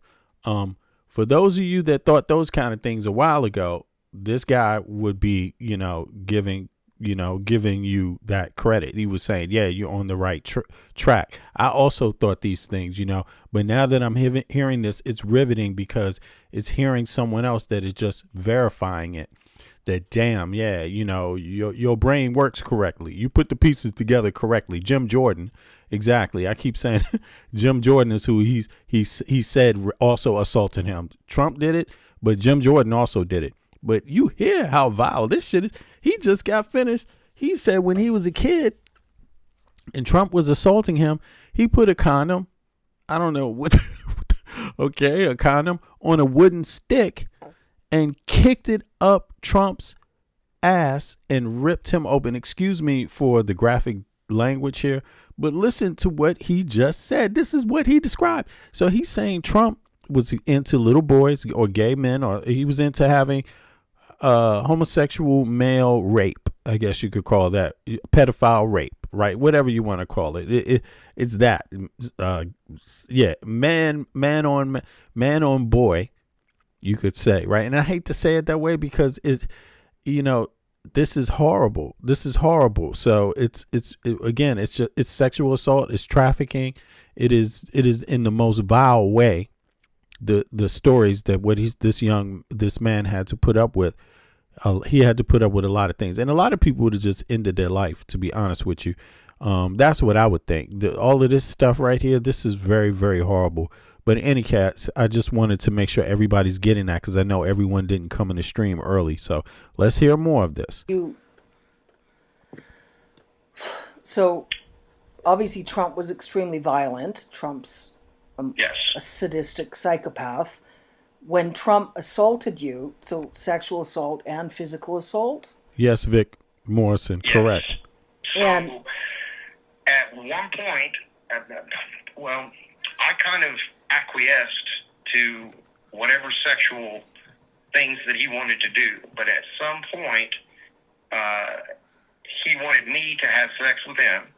So he laid down on his stomach, and there was a wooden tent stake that was in the room, and I had been eyeballing it as a weapon. And what I did was put the condom on the wooden tent stake, put it inside of him, and I kicked it as hard as I could. And that's why he had to get life flighted out, because I ripped him open. I'm sorry. Do you ever watch the movie The Equalizer?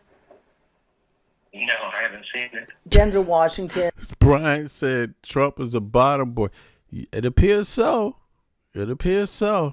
And, sort of like... I mean, from Sasha's account, and but who knows, my friend? I mean, because one thing I did take notice of is that it doesn't sound like, well, this is the first account directly with Trump that he's describing. So maybe he goes on to describe some other acts also. I don't know, man, but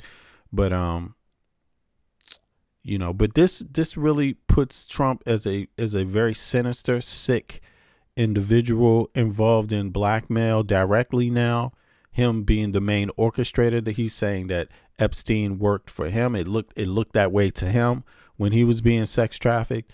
So that means, and then Trump, this link with Putin again. He said he never saw Putin, but they mentioned Putin's name so many times. He was aware of this stuff being recorded on videotape. It was also being done in front of groups of people. They would have these parties again, going back to these parties, the quote unquote, who was this now? There's another, Katie Johnson attested to these kind of, orgies, parties going on. Right. So in his account of these parties, this is the stuff that he saw. Right. These are some of the people that he encountered there also. He's describing that also. So, but let's play some more. This is, everybody should ask Trump about this tape every fucking day. You want to stay in office, motherfucker? Please. You ever heard of Sascha? When is that going to happen? I want to hear that in the White House. I want to hear a journalist in the White House press pool ask Trump about Sascha Riley.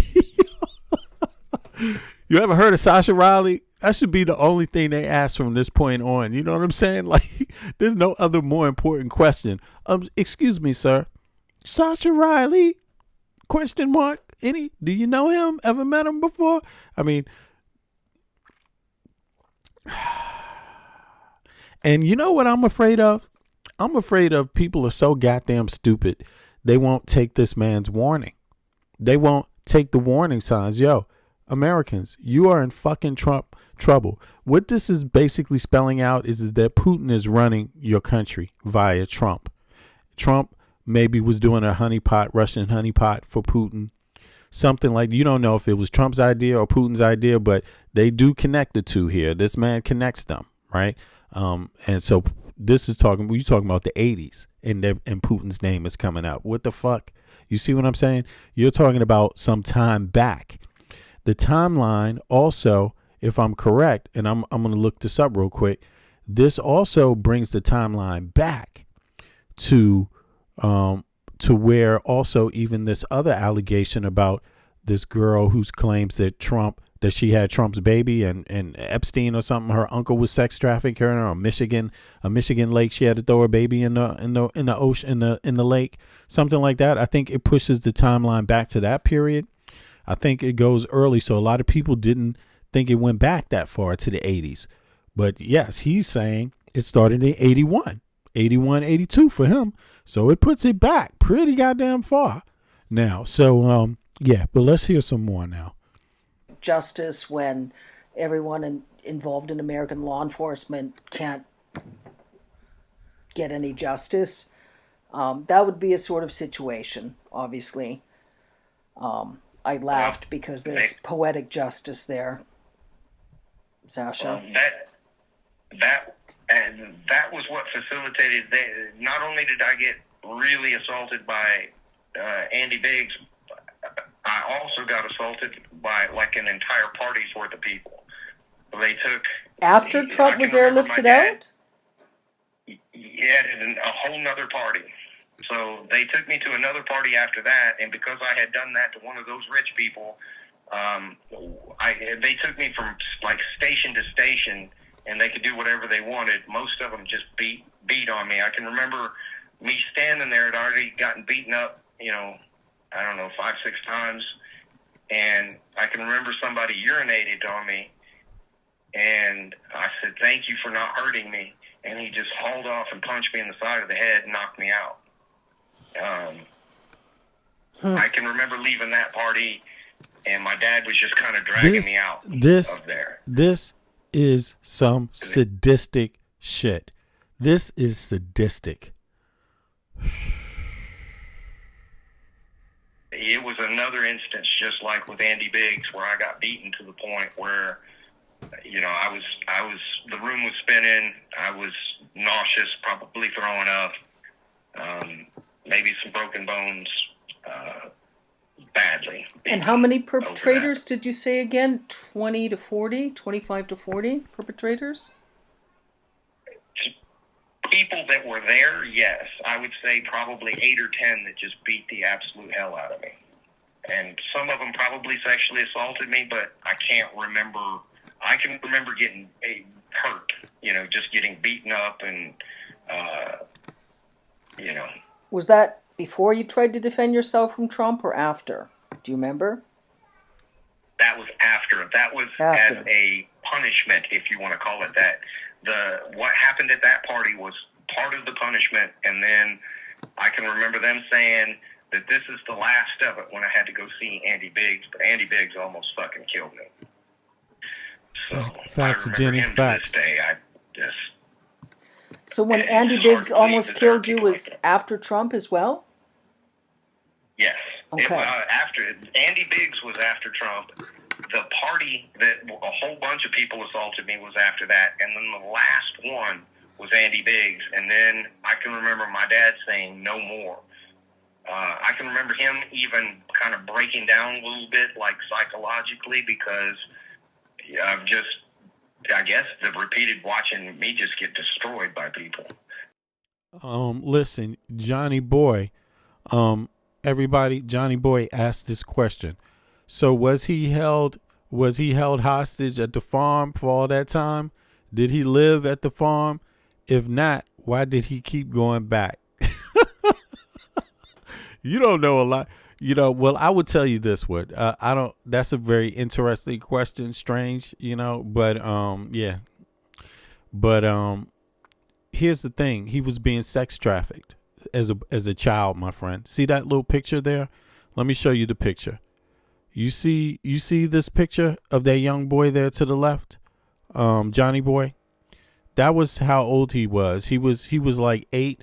He was like I think 8, 9. It started very early for him. I don't know. I think maybe his 12 was the latest time, but I think it started with him even earlier than that.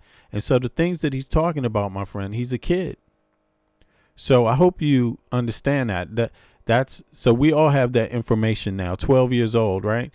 Yeah. So So he was brought there by his stepfather. You see the situation now? Yeah. So his stepfather didn't give a shit about him, Johnny Boy. Just to let you know, and anybody else that doesn't know the background of this story. So there you have it. So let's continue. Let's continue. You got to understand, it's not like boo-boos and Band-Aids. They were breaking ribs and really hurting me. You know, I've got like a deformed rib cage to this day. No, sounds like they were trying to torture you just to the point of death, to punish you and to send a message. They tried over and over again to hint to me to get me to kill myself. Yeah. And I can remember thinking, there's no way I'm going to kill myself because that's what they want. So, I kind of survived some of that. And you know, here's the thing about this story. I started off in the stream, I asked myself, I asked everybody, does he sound authentic? Like the way he's telling this story, does this sound like an authentic story, or does it sound like he's lying? And I told people, to me, it sounds authentic.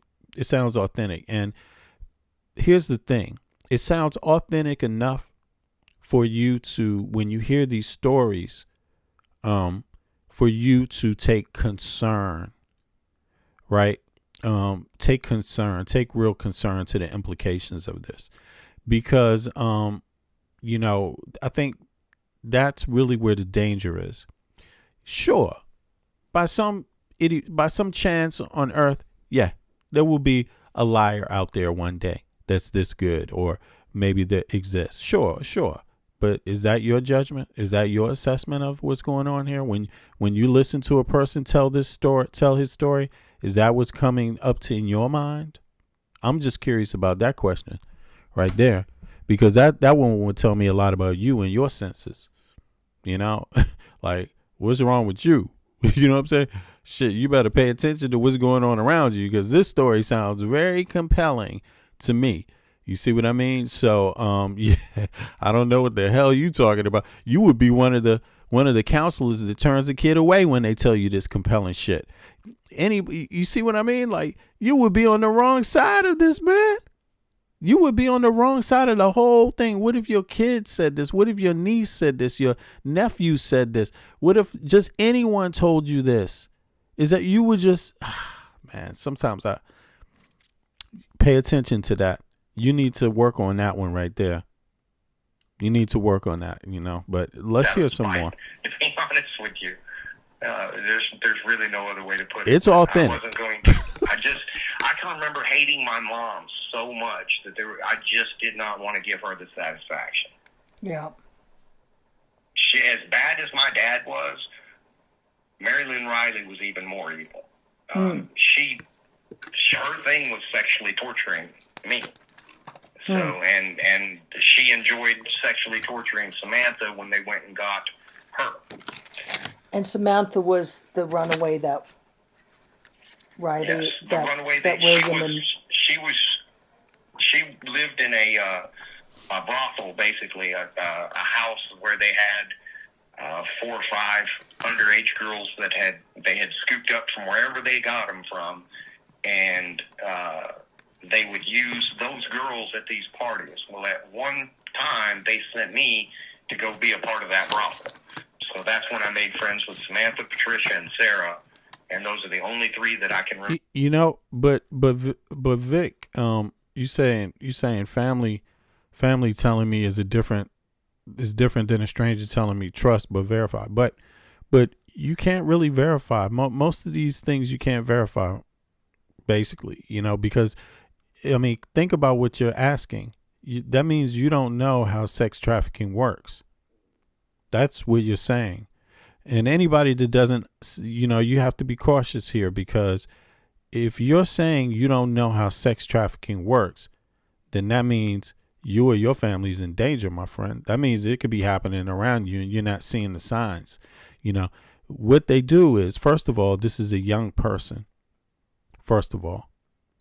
So, I mean, is this how you're going to react? I mean, he's claiming that this happened back then. Someone else already asked, why did he keep going back? What the fuck? Listen, his father it was his stepfather who trafficked him. Yes. So his stepfather didn't give a shit about him. And he was a kid when this is going on, these accounts. So he explained why he didn't tell anyone, because they were always telling them that they would, kill them if they told anyone. Did you hear that?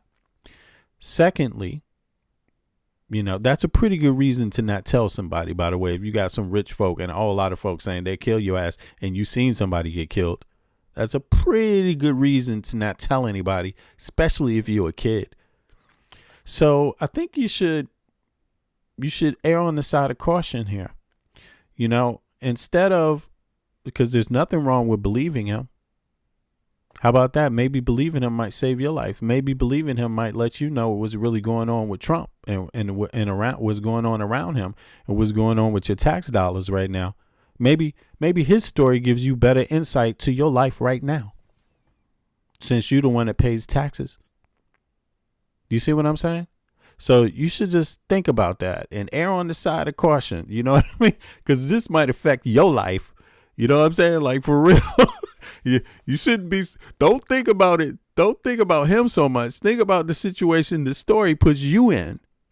This story puts you in a situation where the person who did all these horrific things, you're paying tax dollars to. I'm just saying, if you ain't concerned about that, I don't know what else there is. I'm not saying you have to think about it purely for his sake. Think about it for your own sake. Yeah, it might help you out. Remember their names, but Sarah. It would be nice if you thought about it from his side. It would be nice if you could connect to, damn, he was a young kid. This sounds authentic. Damn, man, I feel sorry. It would be nice if you could feel sorry for him. But if you don't feel sorry for him, feel sorry for yourself. Besides, Samantha was tortured to death, and Patricia was the girl that got shot in the bed before Trump came in. Did Patricia die? Oh, yeah. Yeah. Yes. So Samantha, Patricia, and Sarah, and all three died. Yes. Samantha, Patricia, and Sarah. Damn. That's crazy. So Samantha was the runaway that was murdered by your adoptive parents. Yes. Patricia committed suicide. Sarah committed suicide, and Patricia was murdered in the bed before Trump came in, and then they threatened you and said to let Trump do whatever Trump wanted to do to you, or they would shoot you in the head as well. Yes. See, again, this is not about what you're going to do for him, and are you going to figure this crime out on his behalf, right? This is more about what could life be like if he was telling the truth. If this was all factual, what does that mean in your life? I think that's really where you need to connect with this. Don't worry about whether you believe him or not. Don't worry about whether you need proof. Don't worry about none of that. Think about this for a second. What if he is telling the truth? What does that mean about your life right now since Trump is your president? Are you concerned about your life at all? Because I'm concerned about my life. I mean, I have loads of empathy for him, and he sounds extremely authentic. I believe the guy. But that's one thing. That's only one aspect here I'm dealing with. I'm a grown ass man, so I have some depth to how I go. I like to approach things well rounded. Then there's me, my life, how my life is going. Okay. And since I give a fuck about my own life, I want to pay attention here. You know what I'm saying? I want to know. Because if he's telling the truth, that means we got a straight up sociopathic devil running the White House that we're paying taxes to. You know what I'm saying? Like, I don't know. Does it give it context to ICE now? Does it give context to ICE? You still pro-Trumpers? You still like out there with ICE, huh? Yeah, I bet you are. And you probably down with some the rest of this sadistic ass shit. So look, I mean, and let's let it be known. A lot of you are fucking pedophiles. First of all, a lot of you are little sex traffickers. A lot of you rape women any day of the motherfucking week. A lot of you believe in raping. Okay, so it wouldn't be no goddamn surprise if really this ICE shit wasn't the real reason why you support Trump. It's more like you down with sadistic shit like this in general and would like to be a part of it. Some of y'all is like that. Some of y'all will sell your fucking soul. Some of you all will sell your fucking soul. That's how pathetic some of you really fucking are. And, you know, now, if you want to know how to stay away from circles like that, you want to have your antennas up. You want to be able to judge, something strange over there with these motherfuckers, the way they're acting. And I'm just not hearing normal people talk here. Like, you know, you might want to catch on before you get involved with people like this. But if your antennas ain't up, then they ain't up. You know what I'm saying? Hey, that's all on you, man. You do your thing. Yes. Okay. And I can remember them pointing the gun at me and saying, "We're going to kill you." And my dad protesting because he said, "If you shoot him, we're all going to go to jail." Now, this letter that just came out, let me see. There was a letter. Let me see here for a second, y'all. There was this Michigan letter, right? And the Michigan letter that came out was about a girl. Let me see. There was a girl who said she was with Trump and Epstein in Michigan.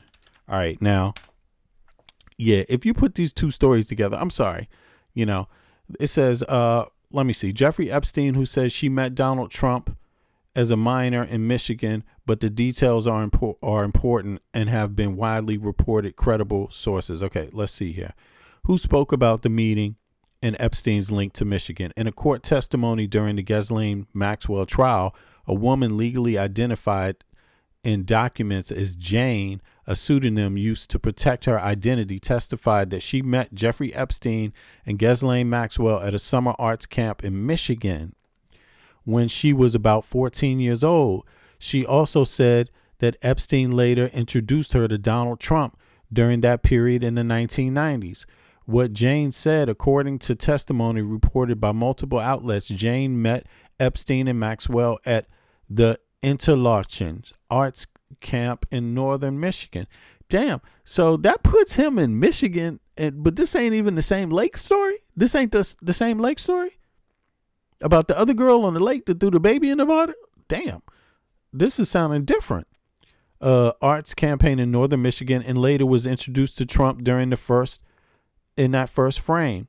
She did not use the pseudonym publicly. Her real name wasn't disclosed in the media reports to protect her privacy and right? Okay, about the context. Testimony came in the context of Maxwell trial Epstein files being released, which contained a huge volume of documents, including, let me see here. What about Lake Michigan? I'm curious about that. What the hell? Okay. Right. See, that was a whole different claim, y'all. That's another story about Trump in Michigan with Epstein. That's crazy. And this is the one I was actually looking for. Okay, here it is.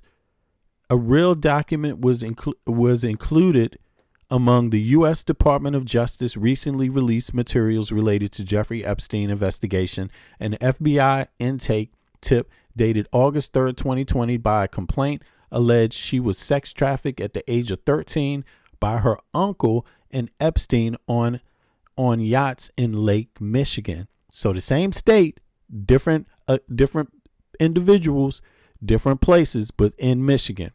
She claimed, and then also an uncle sex trafficked her. So just like this Sascha story, he said his stepfather trafficked him to Epstein, got him involved with Epstein and Trump. This person is saying her uncle did it. She claims she gave birth while being trafficked and that her newborn was murdered and disposed of the body in Lake Michigan. She also wrote that Trump was present and paid money in connection with forced sex. Right. So these are all, just if you want to attach stories that are like this, that mention Trump, these are other stories. These are two other total different stories, Now let's go back to this one again here. Let's go back and hear some more. And he was really, I can remember him being distraught. Now, he's a kind of a tough guy and, you know, all of that sort of stuff. So that's what stood out to me was he was really scared because he knew that if they just shot me, that's not something he could explain to anybody.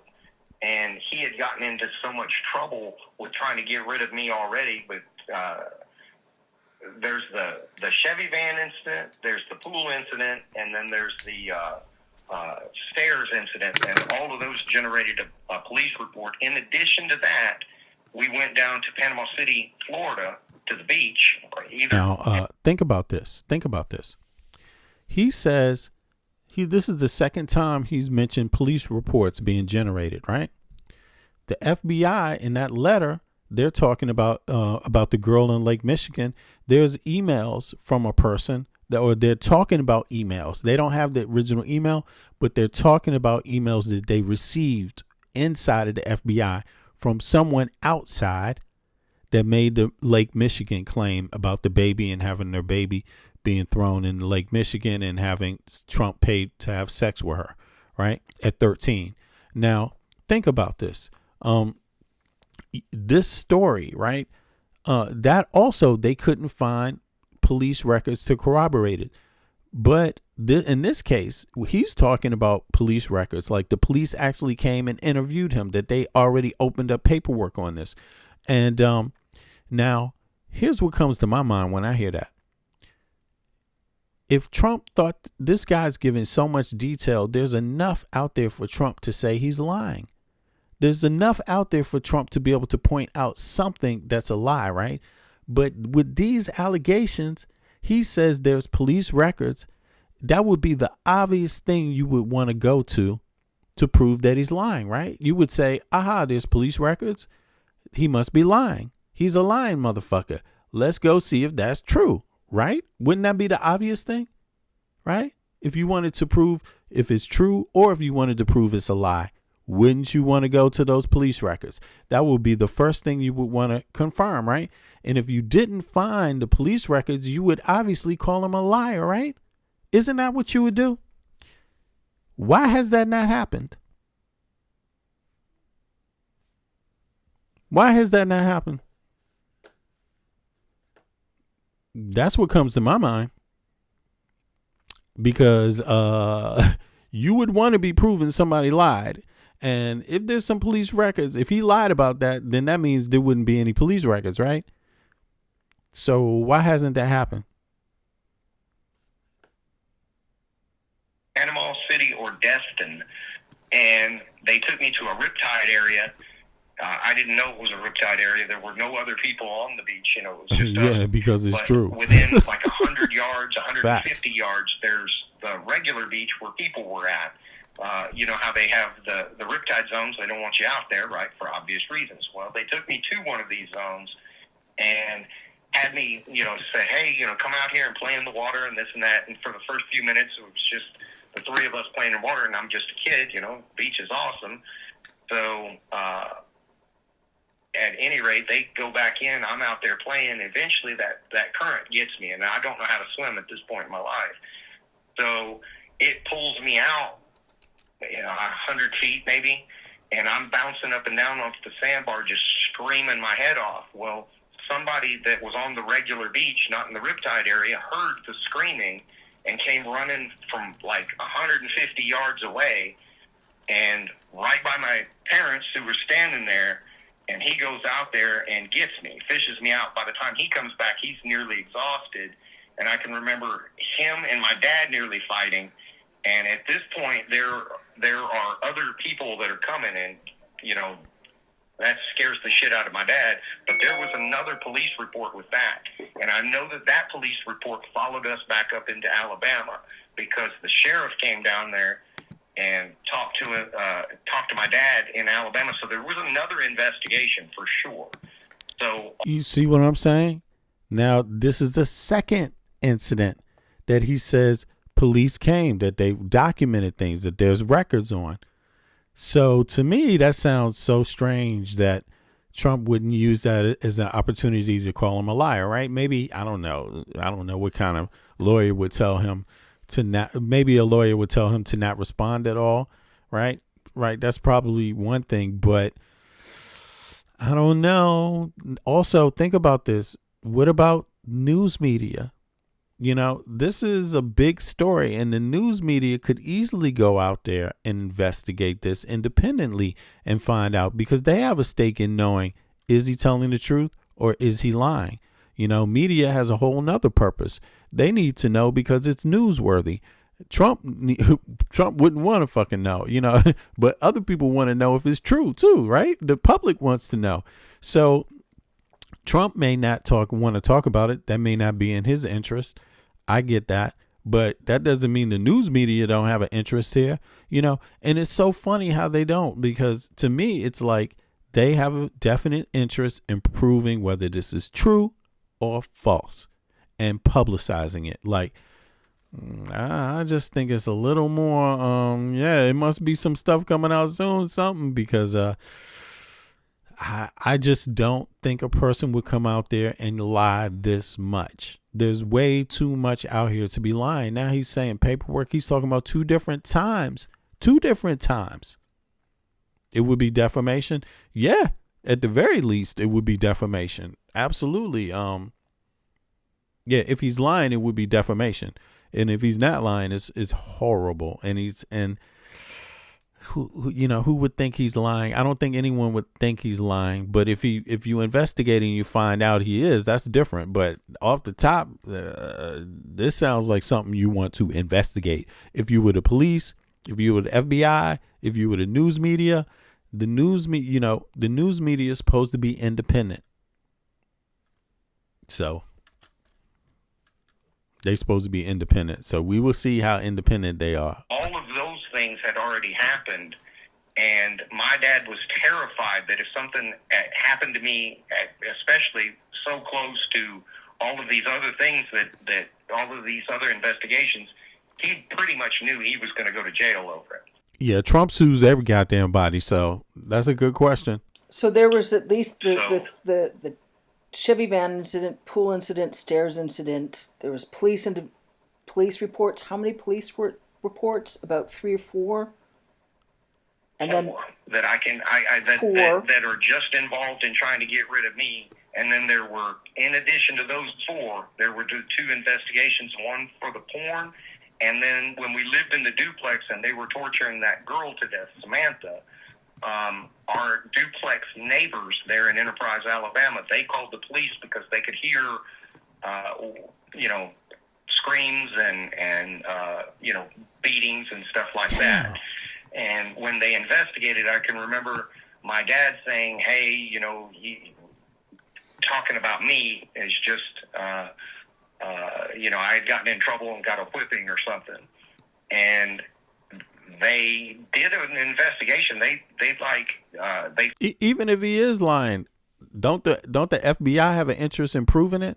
Doesn't the DOJ have an interest in proving it? Doesn't the media have an interest in proving that it's a lie or it's the truth? I mean, that's what's crazy. That's what's crazy so far. I just think that's bizarre. That's a good indication that it's true, because first of all, the same people that are rolling with Trump own the goddamn newspapers and legacy media and all that shit anyway. So, I mean, to me, it seems pretty easy to figure out that the shit that he's saying affects a whole lot of people. So they would need extra clearance to put this one out. You would have to check with not only the head person you normally check with, but the corporation that owns the corporation that owns the corporation that owns your media company. You know what I'm saying? You'd have to triple, quadruple check this shit out. I mean, this is a bombshell. And I'm just saying, you have to do one or the other. It's such a bombshell. You have to go out, prove it correct or prove it incorrect. Prove it to be true or prove it to be a lie. And this guy said 4 different police reports. If a person was lying, would he say 4 different times? That means so much more. That's so much more work you would have to do to cover it up. But if you just say one time, it's easy to cover up, right? He could then say, well, it was only one time and they got rid of it, but it's true. But saying it 4 times, could they get rid of 4 different police reports happening at different times? But I mean, What's the likeliness of that, of just making it all disappear? I mean, let alone, isn't the Justice Department supposed to be interviewing this guy anyway, just right off the bat, just to see if he recognized some photographs, just to see if he can corroborate some of the things, information that they don't know, that they can't identify, or they can't. Isn't that what they're supposed to be doing? Like, it doesn't even have to be about, one thing. It's supposed to be about a load of things. Collected blood samples and everything from the house, but the problem was they couldn't determine. They collected blood samples? Oh my God. Oh my God. Yo. Oh my goodness. Oh my goodness. And they were torturing that girl to death, Samantha. Our duplex neighbors there in Enterprise, Alabama, they called the police because they could hear, screams and beatings and stuff like that. And when they investigated, I can remember my dad saying, hey, talking about me is just, I had gotten in trouble and got a whipping or something. And they did an investigation. They collected blood samples and everything from the house, but the problem was they couldn't determine how long that blood had been there, I guess. And it wasn't a match to anybody in the house. So they collected blood samples. Yeah. Carol, I saw your comment there. Yeah. The audios were recorded in July 2025, but not released until November. Right. That's when they were gathering corroborate. Yeah, exactly. Right. Cause you would need to do that before you would want to, anybody would do that. Right. So, yeah, I hear you. That would make sense. For whatever reason, they just didn't have enough. And I don't think they were allowed to talk to me. I think my dad would have had to give them permission for the investigators to interrogate me. So I don't recall ever giving testimony as a child. Not to the police in that instance or in the instance up in Tennessee.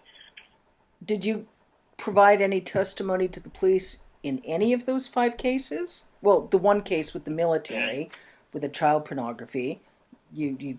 The I can remember the sheriff talking to me at the beach in Panama City, and I don't remember what all was said, but I can remember my dad tried to get out of there, and the guy that went and fished me out.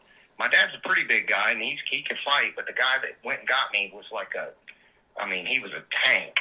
So it wasn't something that he wanted to really get into a fight about over there. And people started coming in, so my parents, I can remember them trying to hug me and stuff. Oh my God, thank God. And I can remember the guy that fished me out, they said, there's no goddamn way. I heard that from 150 yards away, and you're standing there watching him, and you didn't hear it. And, they tried to play it off like, well, we just thought he was playing, swimming and stuff like that. And I can remember the sheriff asking, do you know how to swim? And I said, no, sir. And they were like, okay, this fucking sucks. There's no way that this is legitimate. And I can remember the sheriff. So they tried to kill him. Alabama talking to my dad and saying, there better not be anything that happens to him. And he said, because I'm just going to go ahead and tell you, you're going to go to jail. I don't care. He said, I'll make sure of it. So they had a sense, but they didn't know, they didn't have enough of what they thought of as evidence to be able to do anything. That's exactly right. And that was the case with Samantha as well? Yes. And your dad wouldn't let them talk to you? What's that? And your dad wouldn't let the police officers talk to you? So right. That also seems weird. Block that, he did. It seems weird. I mean, I know in Canada is a bit different, like, in terms of, there would have been folks from Child Protection Services there, and they would have gotten you away from your adoptive fathers to talk to you. You wouldn't have gone through that sort of horror in Canada. I'm really sad that's what occurred. At one point, CPS did take me. So I got into the foster care system, And ultimately, I'm just gonna. I was ungovernable, incorrigible, at that point in my life. If you said something to me, I didn't necessarily. I didn't care who you were. I wasn't necessarily going to do that, and I might just hit you. Because that was just my response to life at that point. So eventually, I made my way right back to that house. You know what? So, See, this is another case of that's easily verifiable, right? And you would expect that anyone looking to disprove him, even if Trump, let's say Trump wouldn't want to talk about it himself, so maybe his attorneys say you don't talk about it, but that doesn't mean they don't pay someone else to talk about it, right? And to go out to try to disprove him also, and to put out false, negative media towards him. Look, there's so many details in here that if you wanted to prove him lying, there's a lot to go out and look for to verify. I mean, and that's just one example. This last part is like, it's crazy. So to me, it lends to his authenticity because he's giving way too many details. Do that, and I might just hit you. Because that was just my response to life. He was in foster care. So that's easily something you can't hide. You can't hide foster care records. You see what I mean? Like, come on now. They're there. They're easily there. If he was in foster care, they could easily go and verify that. Right? Yeah. At that point.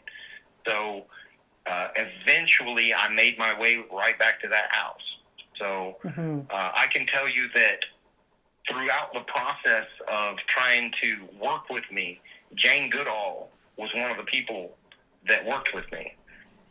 So I know that she is still alive. I think she's still alive. You see? So he's dropping names. Jane Goodall. He says he thinks she's still alive. I think she's 91 now. Yeah. And that would be somebody they would want to question, right? You might recall having worked with me because I would have been one of the strangest cases she ever had. Because at around that time. So why would he mention a name of someone who didn't really exist? Right? You see what I'm saying? So it's pretty sure that somebody named James Goodall exists. Like I said, he's dropping way too many details. Time frame, I had made the decision that I would no longer let anybody get within arm's reach of me, and if they did, I'd fight for my life.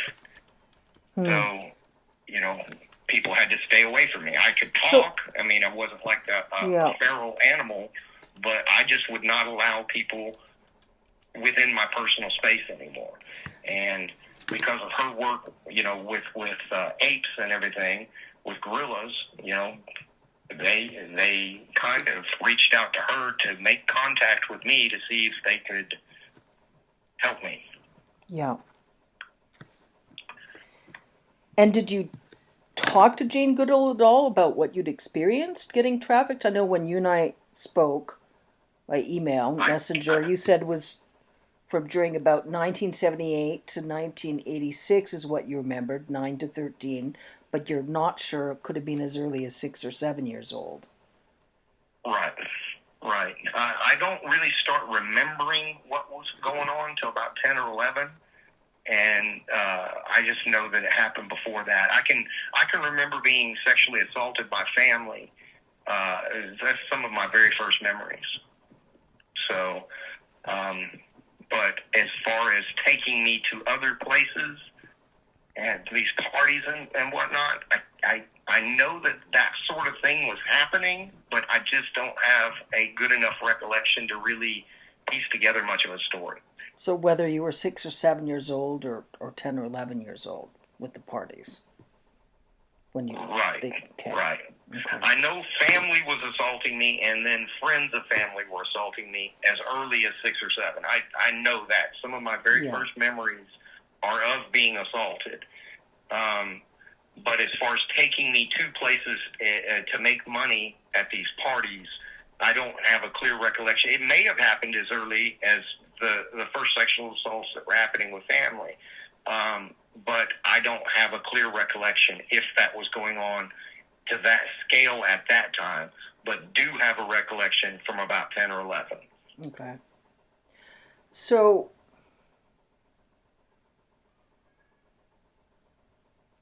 how much? I know No, it's okay. I'm glad you and I are able to have such a thorough discussion, and I appreciate again how straightforward and forthright you are. It's extremely important. I mean, there's a part of me that just wants to point fingers in every direction, but I have really thought about, okay, what do I recall vividly enough that that I would put my hand on the Bible in a courtroom, raise my hand, and say, "Yep, that's the truth." And what I am as close to 100% certain that if you put me on a polygraph, it would come back just as perfect. Yeah. So there are other things that I could maybe point fingers at, but then it kind of gets into muddying the water because I don't really remember them that well. Well, So I think that's why I've just stuck. Yeah, no, that's good, and I think what I'd like to do, like, we'll continue discussing a bit about what we're talking about now. The things that you're less sure of, I'd like to look at a second a conversation just entirely focused on what you're not sure of, just because I think there is some important information there, but I don't want to muddy the waters in terms of what we're speaking about now that you are willing to testify in a court of law about. So let's continue focusing about any of the details about what you're willing to swear to in a court of law. And then, then let's look at, I would maybe look at, say, a second discussion and any follow-on questions from this discussion. Or I might just look at getting everything transcribed. And I'm just going to look at it raw, because honestly, in terms of, there's obviously thousands and thousands of pieces of video footage, film that the FBI took that's all gone into some, whoever's been trying to profit off of is. Damn, this is getting very, very deep. I think to me, this is starting to sound like this is the one that's going to knock Trump out of office, because there's so much to his descriptions, his accounts. There's a lot of detail to his accounts, and it's just too much detail to run away from. You know what I'm saying? Like, at least that's what it looks like to me. It's way too much detail to run away from, and yeah, I think this is very, very bad. Now, this confirms. I don't know how many of you were with us earlier when the stream started, but it confirms some things. Well, not that it's been proven in a court right, in a court of law. It hasn't been proven in a court of law, right? But it's his accounts as a victim, right? Sascha Riley's accounts as a little boy. He's saying this started when he was between 8 and 12, sometime like that, or it lasted between 8 and 12.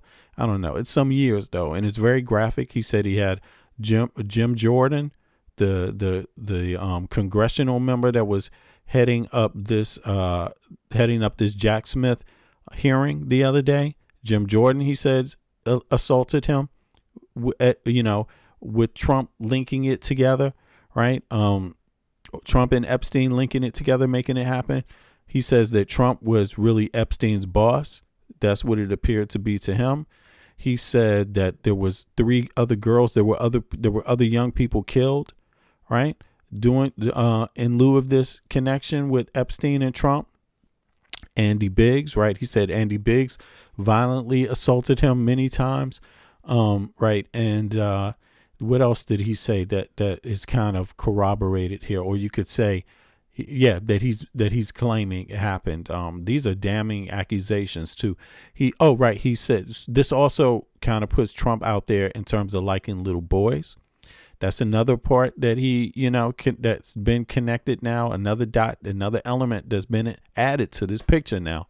You see what I mean? So Trump, right? He took the the condom and put it on a stick and kicked it up Trump's backside, and which is what he said. And he said he ripped it. He ripped it apart. He was angry at Trump, so he took his revenge out as a kid on Trump by sticking a piece of wood with a condom on it up his, jamming it, kicking it up his rectum and just destroying it. And he said this. There's a lot of graphic detail in this, and as a matter of fact, I'm going to put the Substack in the chat real quick again, that this comes from the original interview that we've been listening to. And and then we're going to listen to the rest of this session. I'm not, obviously people need to go support the Substack here. Let me see here, just so everybody can hear a little bit also about who's interviewing. This is Lisa Noel Valding who's interviewing him. These are her interviews. There's a let's see here. There's how many volumes? Damn, this is like 2 hours almost each. Right. You see this? Oh my God. Yeah, each one is not an hour. Okay, so this is roughly, let me see, 1, 2, 3, 4, 5, 6. These are 4 different audio recordings, and we just listened to the first one. So I would encourage people to go listen to all of them. I'm going to do the same thing in my spare time. Let me put this in the chat for people, and that way you can get a chance to hear all the originals by yourself, right? And without my beautiful commentary, obviously. But let's go ahead and listen to the rest of this, and then we're going to be out, and I'm going to listen to this shit because I got some shit to say after this. This is, once my mind gets collected, this is a bombshell. Like, I'm sorry, nobody in Congress, nobody in the Senate, nobody can just nobody in media can turn a blind eye to this shit and be taken serious. Like, this must be your main job right now, to find out, to corroborate anything, and it must be exposed to the public through your networks. CNN, ABC, CBS, who else? MS Now, right? Fox News. Yeah, especially Fox News. Don't you want to prove it untrue? This is your president. This is your president. This is your conservative king. This is your shining white man. Sorry. No pun against white men, but this is your white man on a white horse moment. Go get this shit done. Let's keep it real. This is not a, you know what I'm saying? Like, this is your leader here. They talk about your fucking leader, Trump. God damn. And he's talking about all these billionaires too. Elon Musk, he's in a picture with Ghislaine Maxwell, so he must have been in them parties too. I will just assume. It was good enough for me. What the fuck? I won't be out here capping for Elon Musk. You won't catch me on the internet being like, well, it's possible he didn't know anything about this. I'm not starting from that point. Elon Musk doesn't give a fuck about me. He's not my friend. I don't need to cap for him. I will just put the dots together very abruptly. Elon Musk, Trump. They must have been doing something together. You know what I'm saying? Now prove me wrong. Now let's go. Let's go listen to the rest of this stuff. Oh my God, this is nonsense. Listen, and Sascha Ripley, you are a strong Sascha Ripley. You are a strong goddamn human being. You are a strong person. I respect you because you're alive. You know what I'm saying? Like, you live to tell your story. Don't let anybody take that away from you. You see what I mean? Like, you were strong. I'm thinking even a combination, like just a brief summary from me, like a paragraph, and I'll even look at just publishing the raw audio file of our discussion. Okay. With the text messages, because I think the context is really important. I think, especially because there's been so much collusion regarding copy editing of video footage that, all the victims, all of you, you're strong. You guys, all the girls, all the women, the little girls that went through this, all the victims, the boys, There's a special element though, because he's a male, he's a boy. So this gives us a little bit of dimension, some more insight into the twistedness of this. Because a lot of people, people are different. People can be indifferent to different genders, and things like that. So maybe this will help some Trump's male manosphere supporters, Rogan, what's up, man? Like all of these people, these macho men out there and shit, you know what I'm saying? That they thinking that they're being, worried about.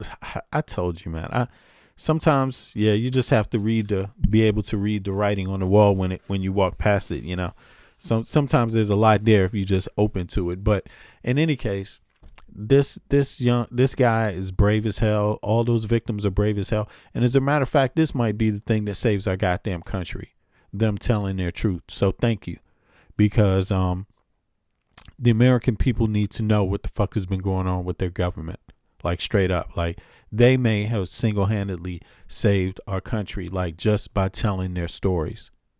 So thank you. I'm serious. Thank you for being that strong. Folks that are really that are genuinely wanting justice, for them to just hear the audio recordings and read the text messages is plain as day. Anybody that experiences an ounce of integrity, facts, will be able to discern the truth. And I think it's so important. And I kind of wanted to discuss one other thing, too. One kind of theme at these parties that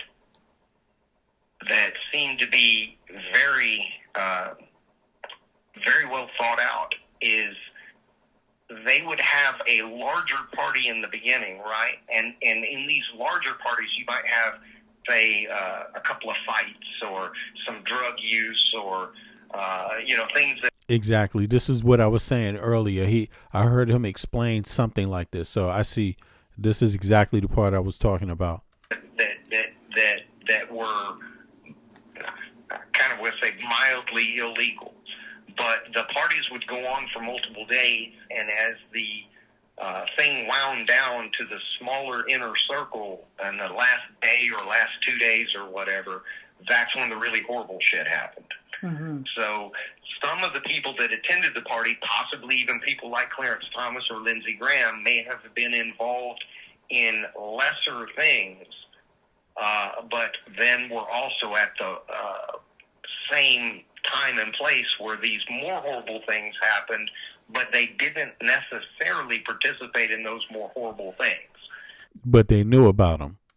So that seemed to be an underlying theme of, and this is just me speculating here as an adult, where they would try to get these affluent people in all of these positions of power and influence to come participate in these parties where all of these things were going on, so that, if Clarence Thomas, I'll just use him, if he was there at the party, well, then surely nothing, that nefarious could be going on type of situations. Yeah. So it seemed to be very well thought out how they kind of did things, but as the party wound down, that's when people in my position would really begin to get scared, because that's when either you're going to get assaulted and maybe really busted up, or, even watching somebody die is really fucking horrible, Did you see anyone else die besides Samantha and Patricia? Yes. Yes. So I watched a grown man get beaten to death. He had done something that pissed off the people that were running it, and they killed him. I saw another girl, in addition to Patricia, when I was making the film with the girl, they came in and shot her while we were having sex. That was some sort of snuff film. Yeah. And then in the brothel, there were two people that got killed. Sarah killed herself, and then a girl, I don't remember her name, she was shot and killed, and then another girl was also shot and killed. Okay. And all of these... remember, no, go ahead. Me and Samantha having to clean up. We didn't have to do anything with the body, but I can remember me and Samantha had to clean up the blood and everything from both Sarah's suicide, which was an assisted suicide. Samantha actually shot Sarah, but Sarah wanted her to do it. She just couldn't pull the trigger herself. So so Samantha did it. I was in the room when she did it. Damn. But it wasn't a murder. Samantha didn't murder her. Sarah I can remember her just saying, I can't go to another party. I can't be here. Please. Another of the victims, I don't know if you've read about, the British woman, Sarah Ransom, was on the Epstein Island and tried to swim off the island and was willing to drown than go through another. Yeah, torture. I mean, it's some horrible shit. Yeah. And I can remember the hillbillies that my dad sold me to when I was small. They were mean, but I could. Hillbillies that his stepdad sold him to when he was young. So these are like hillbillies. These are like Trumpsters, MAGA town, right? Basically, right? Bible Belt. Is that what it is? I remember the meanest motherfuckers are those rich people. They are just demonic, Trump included. Yeah. Well, demonic. I'm going to ask you some questions there again. So wow. With the rich. That's crazy, because when you look at some of these pictures make you really wonder, like, what if they were into some occult stuff. Not that has to be anything more than belief, right? People are entitled to believe whatever the hell they want to. That's what it's about. Belief is belief, right? It's not necessarily fact. It's just what you like to do, your rituals, your cult shit, right? And but it would be enlightening to know that if Epstein or any of them really were into any occult stuff, if they had any practices, it would be interesting to know, because those pictures kind of make a person wonder, like, what's going on here? Like, are they into some occult shit? Not that it's not that I think that that's so exciting or anything special, because again, cult is just really weird stuff people make up, just like everything else, right?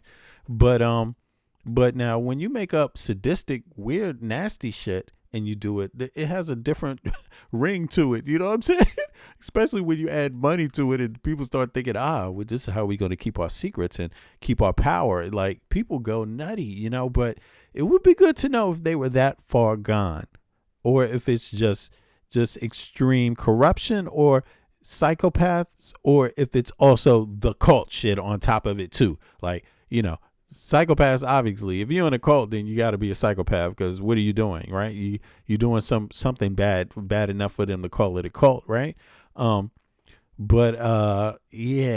just curious about that. But those pictures, people, if you haven't seen the pictures, the latest batch of pictures, you should check those out. But in any case, I'm gonna let the rest of this play out. Folks that you were sold to, that was all associated with the Epstein Trump trafficking ring, and you said to me you thought Trump ran things with Epstein. Is that true?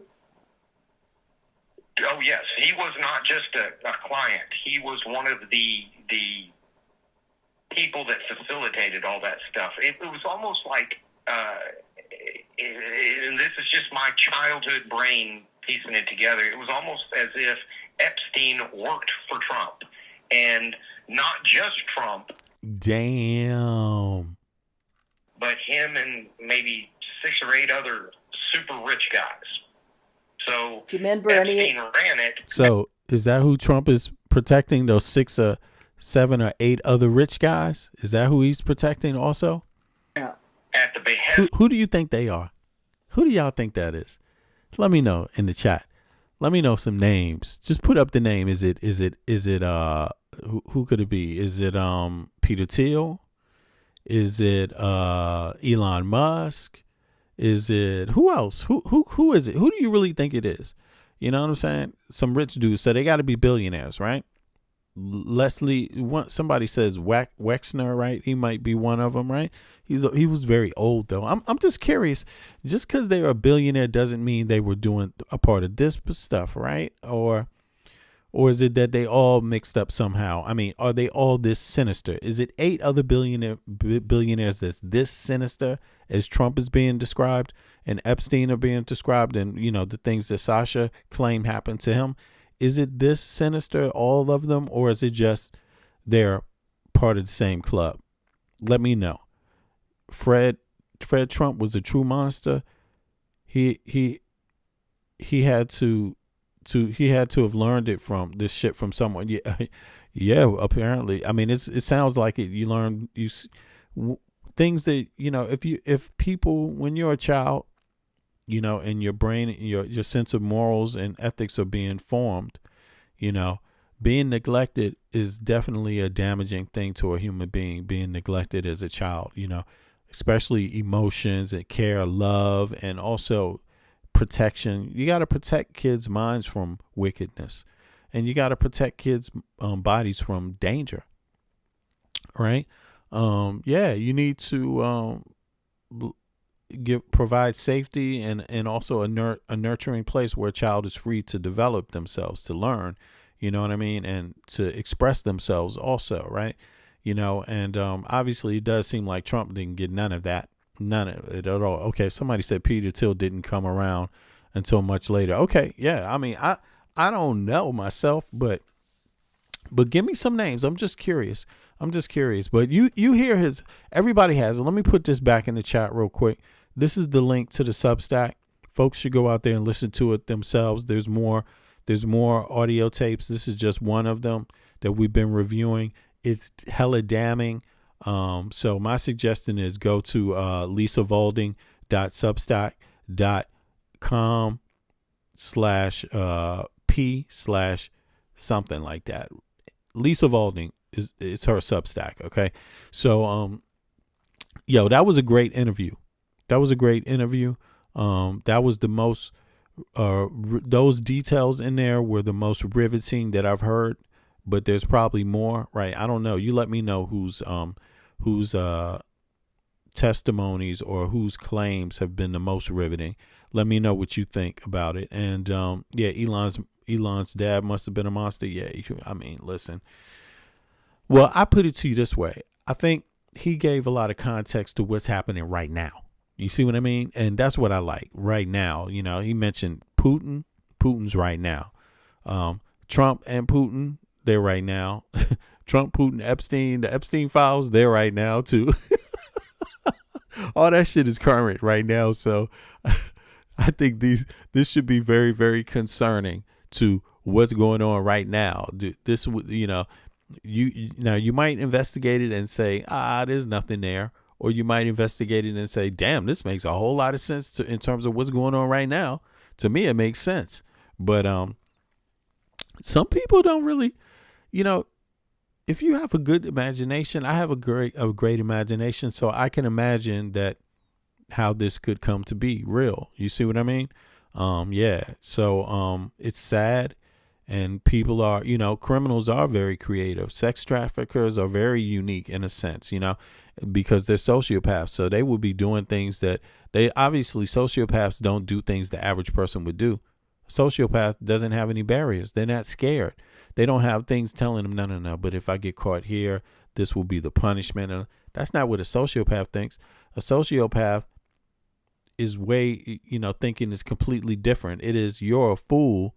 I know how to do it. I'm going to get away with it. And this is all I have to do to get away with it. You know, no problem with lying. No problem with committing atrocious acts. Very calculated. You know what I mean? So an average person isn't used to being that calculated, you know, and so it takes us some time maybe to imagine these types of wicked events. But I could tell you what I hear from Sascha Riley is I hear a person telling their real authentic truth. And that's what I hear. I think it's very authentic, this interview. I think people should take concern. They should take heed to the words that he said, you know, because they are damning. They are damning of Trump, Epstein, anybody associated with them. This gives a whole nother look to how fucked up anybody associating with them could possibly easily be. This one interview, basically, for example, if you think Clinton is in on this adds new dimension to how he could be, right? You could be a Republican, you could be a Trump supporter and still go at it like this, like, haha, I told you Clinton was, you fucking liberals. I told you. Yeah, it gives new perspective to me on Clinton. Like, I'm not saying I know, but I'm just saying people around him, apparently a lot of other people was around and knew about bad things going on, according to Sascha.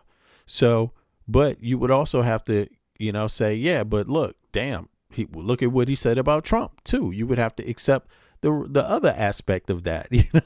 Don't just be partisan. I'm not partisan. I just want to know who they are. I'm not thinking about their party. I'm thinking about their job, their role in society. And these are public servants. These are civil servants. We pay their luxury lifestyle. We pay for their dentist visits. We pay for their kids to go to private school. We pay for their, all this kind of shit. You see healthcare, the best healthcare on earth. It's the citizens paying it. So when you have people of power like that in government, Congress, Senate, Supreme Court, he mentioned people in all of those pretty much. White House, when you have people involved in these kind of things, this kind of behavior, you should be very concerned about yourself and your country and the state of it, because these people are still around.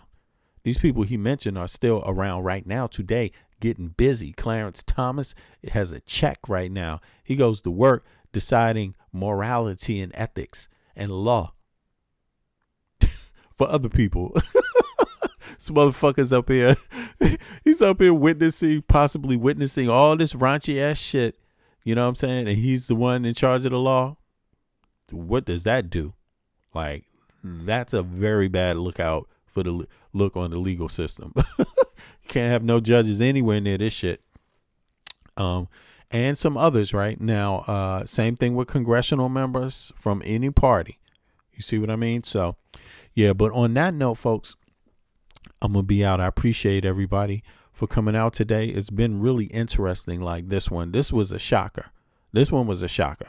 This one is going to have me thinking about it for the next 48 hours, 72 hours, putting pieces together. And then I'm going to listen to the rest of it on Substack. So the link is in the chat.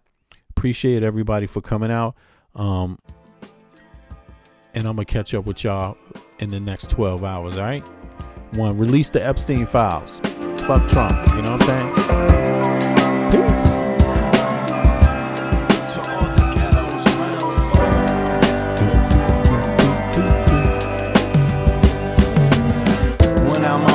Sometimes I think about, does love still exist? Yeah, I have my doubts. On the street, I check out how brothers be living. Yo, let's just say, kid, it ain't no Thanksgiving. We got people shooting dope, ain't never heard of hope. We got others with the gat and the brothers with the fucking scope. As I enter the project center rec rooms, so brothers might see the doom. I see my nigga Paulo, fat pockets of papes. He knows the neighborhood biddies with all the dopest shapes. There goes Rollo with the blowout fro. He's got a gap, hey yo niggas gots to go. No show is live with narrating, fuck Memorex. My nigga Rollo's got a gat at Paulo's chest. One slug blasted out, down boy died. Now show me some love, kid, it sounds like a fucking yes, you know the struggle goes on. People try to survive, hold on. But we know it's been so long. Pain without a limit, so wrong. Sometimes I think how the world come to this, a place where every man and woman needs a therapist. Mass confusion, people living in delusion, justify all the bullshit through the Constitution. Meanwhile, the masses struggle to survive. I think we're too busy to hear our people's cries. Single mothers struggle to raise families. Genocide committed through famine and disease. I wonder if these things will ever cease to exist. I know it could if we cease and desist. Giving all the power to the industrialists, giving all our power to the damn commercialists. They see us just as being sheep in this world.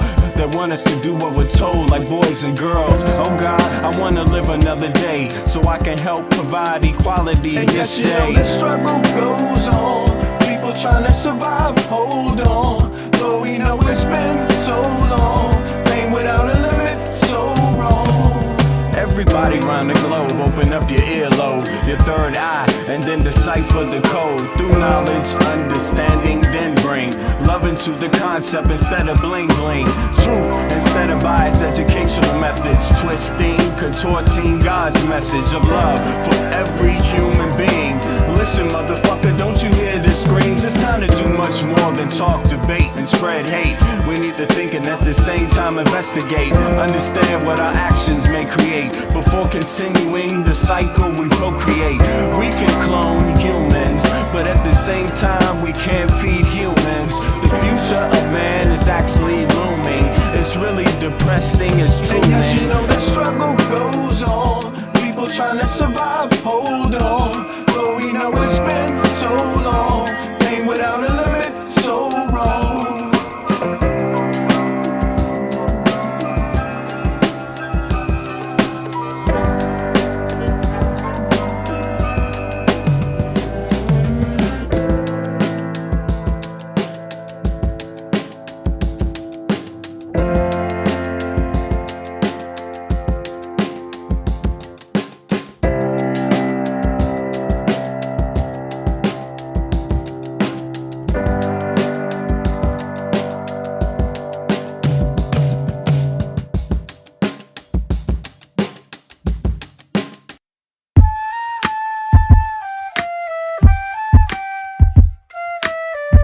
Take heed.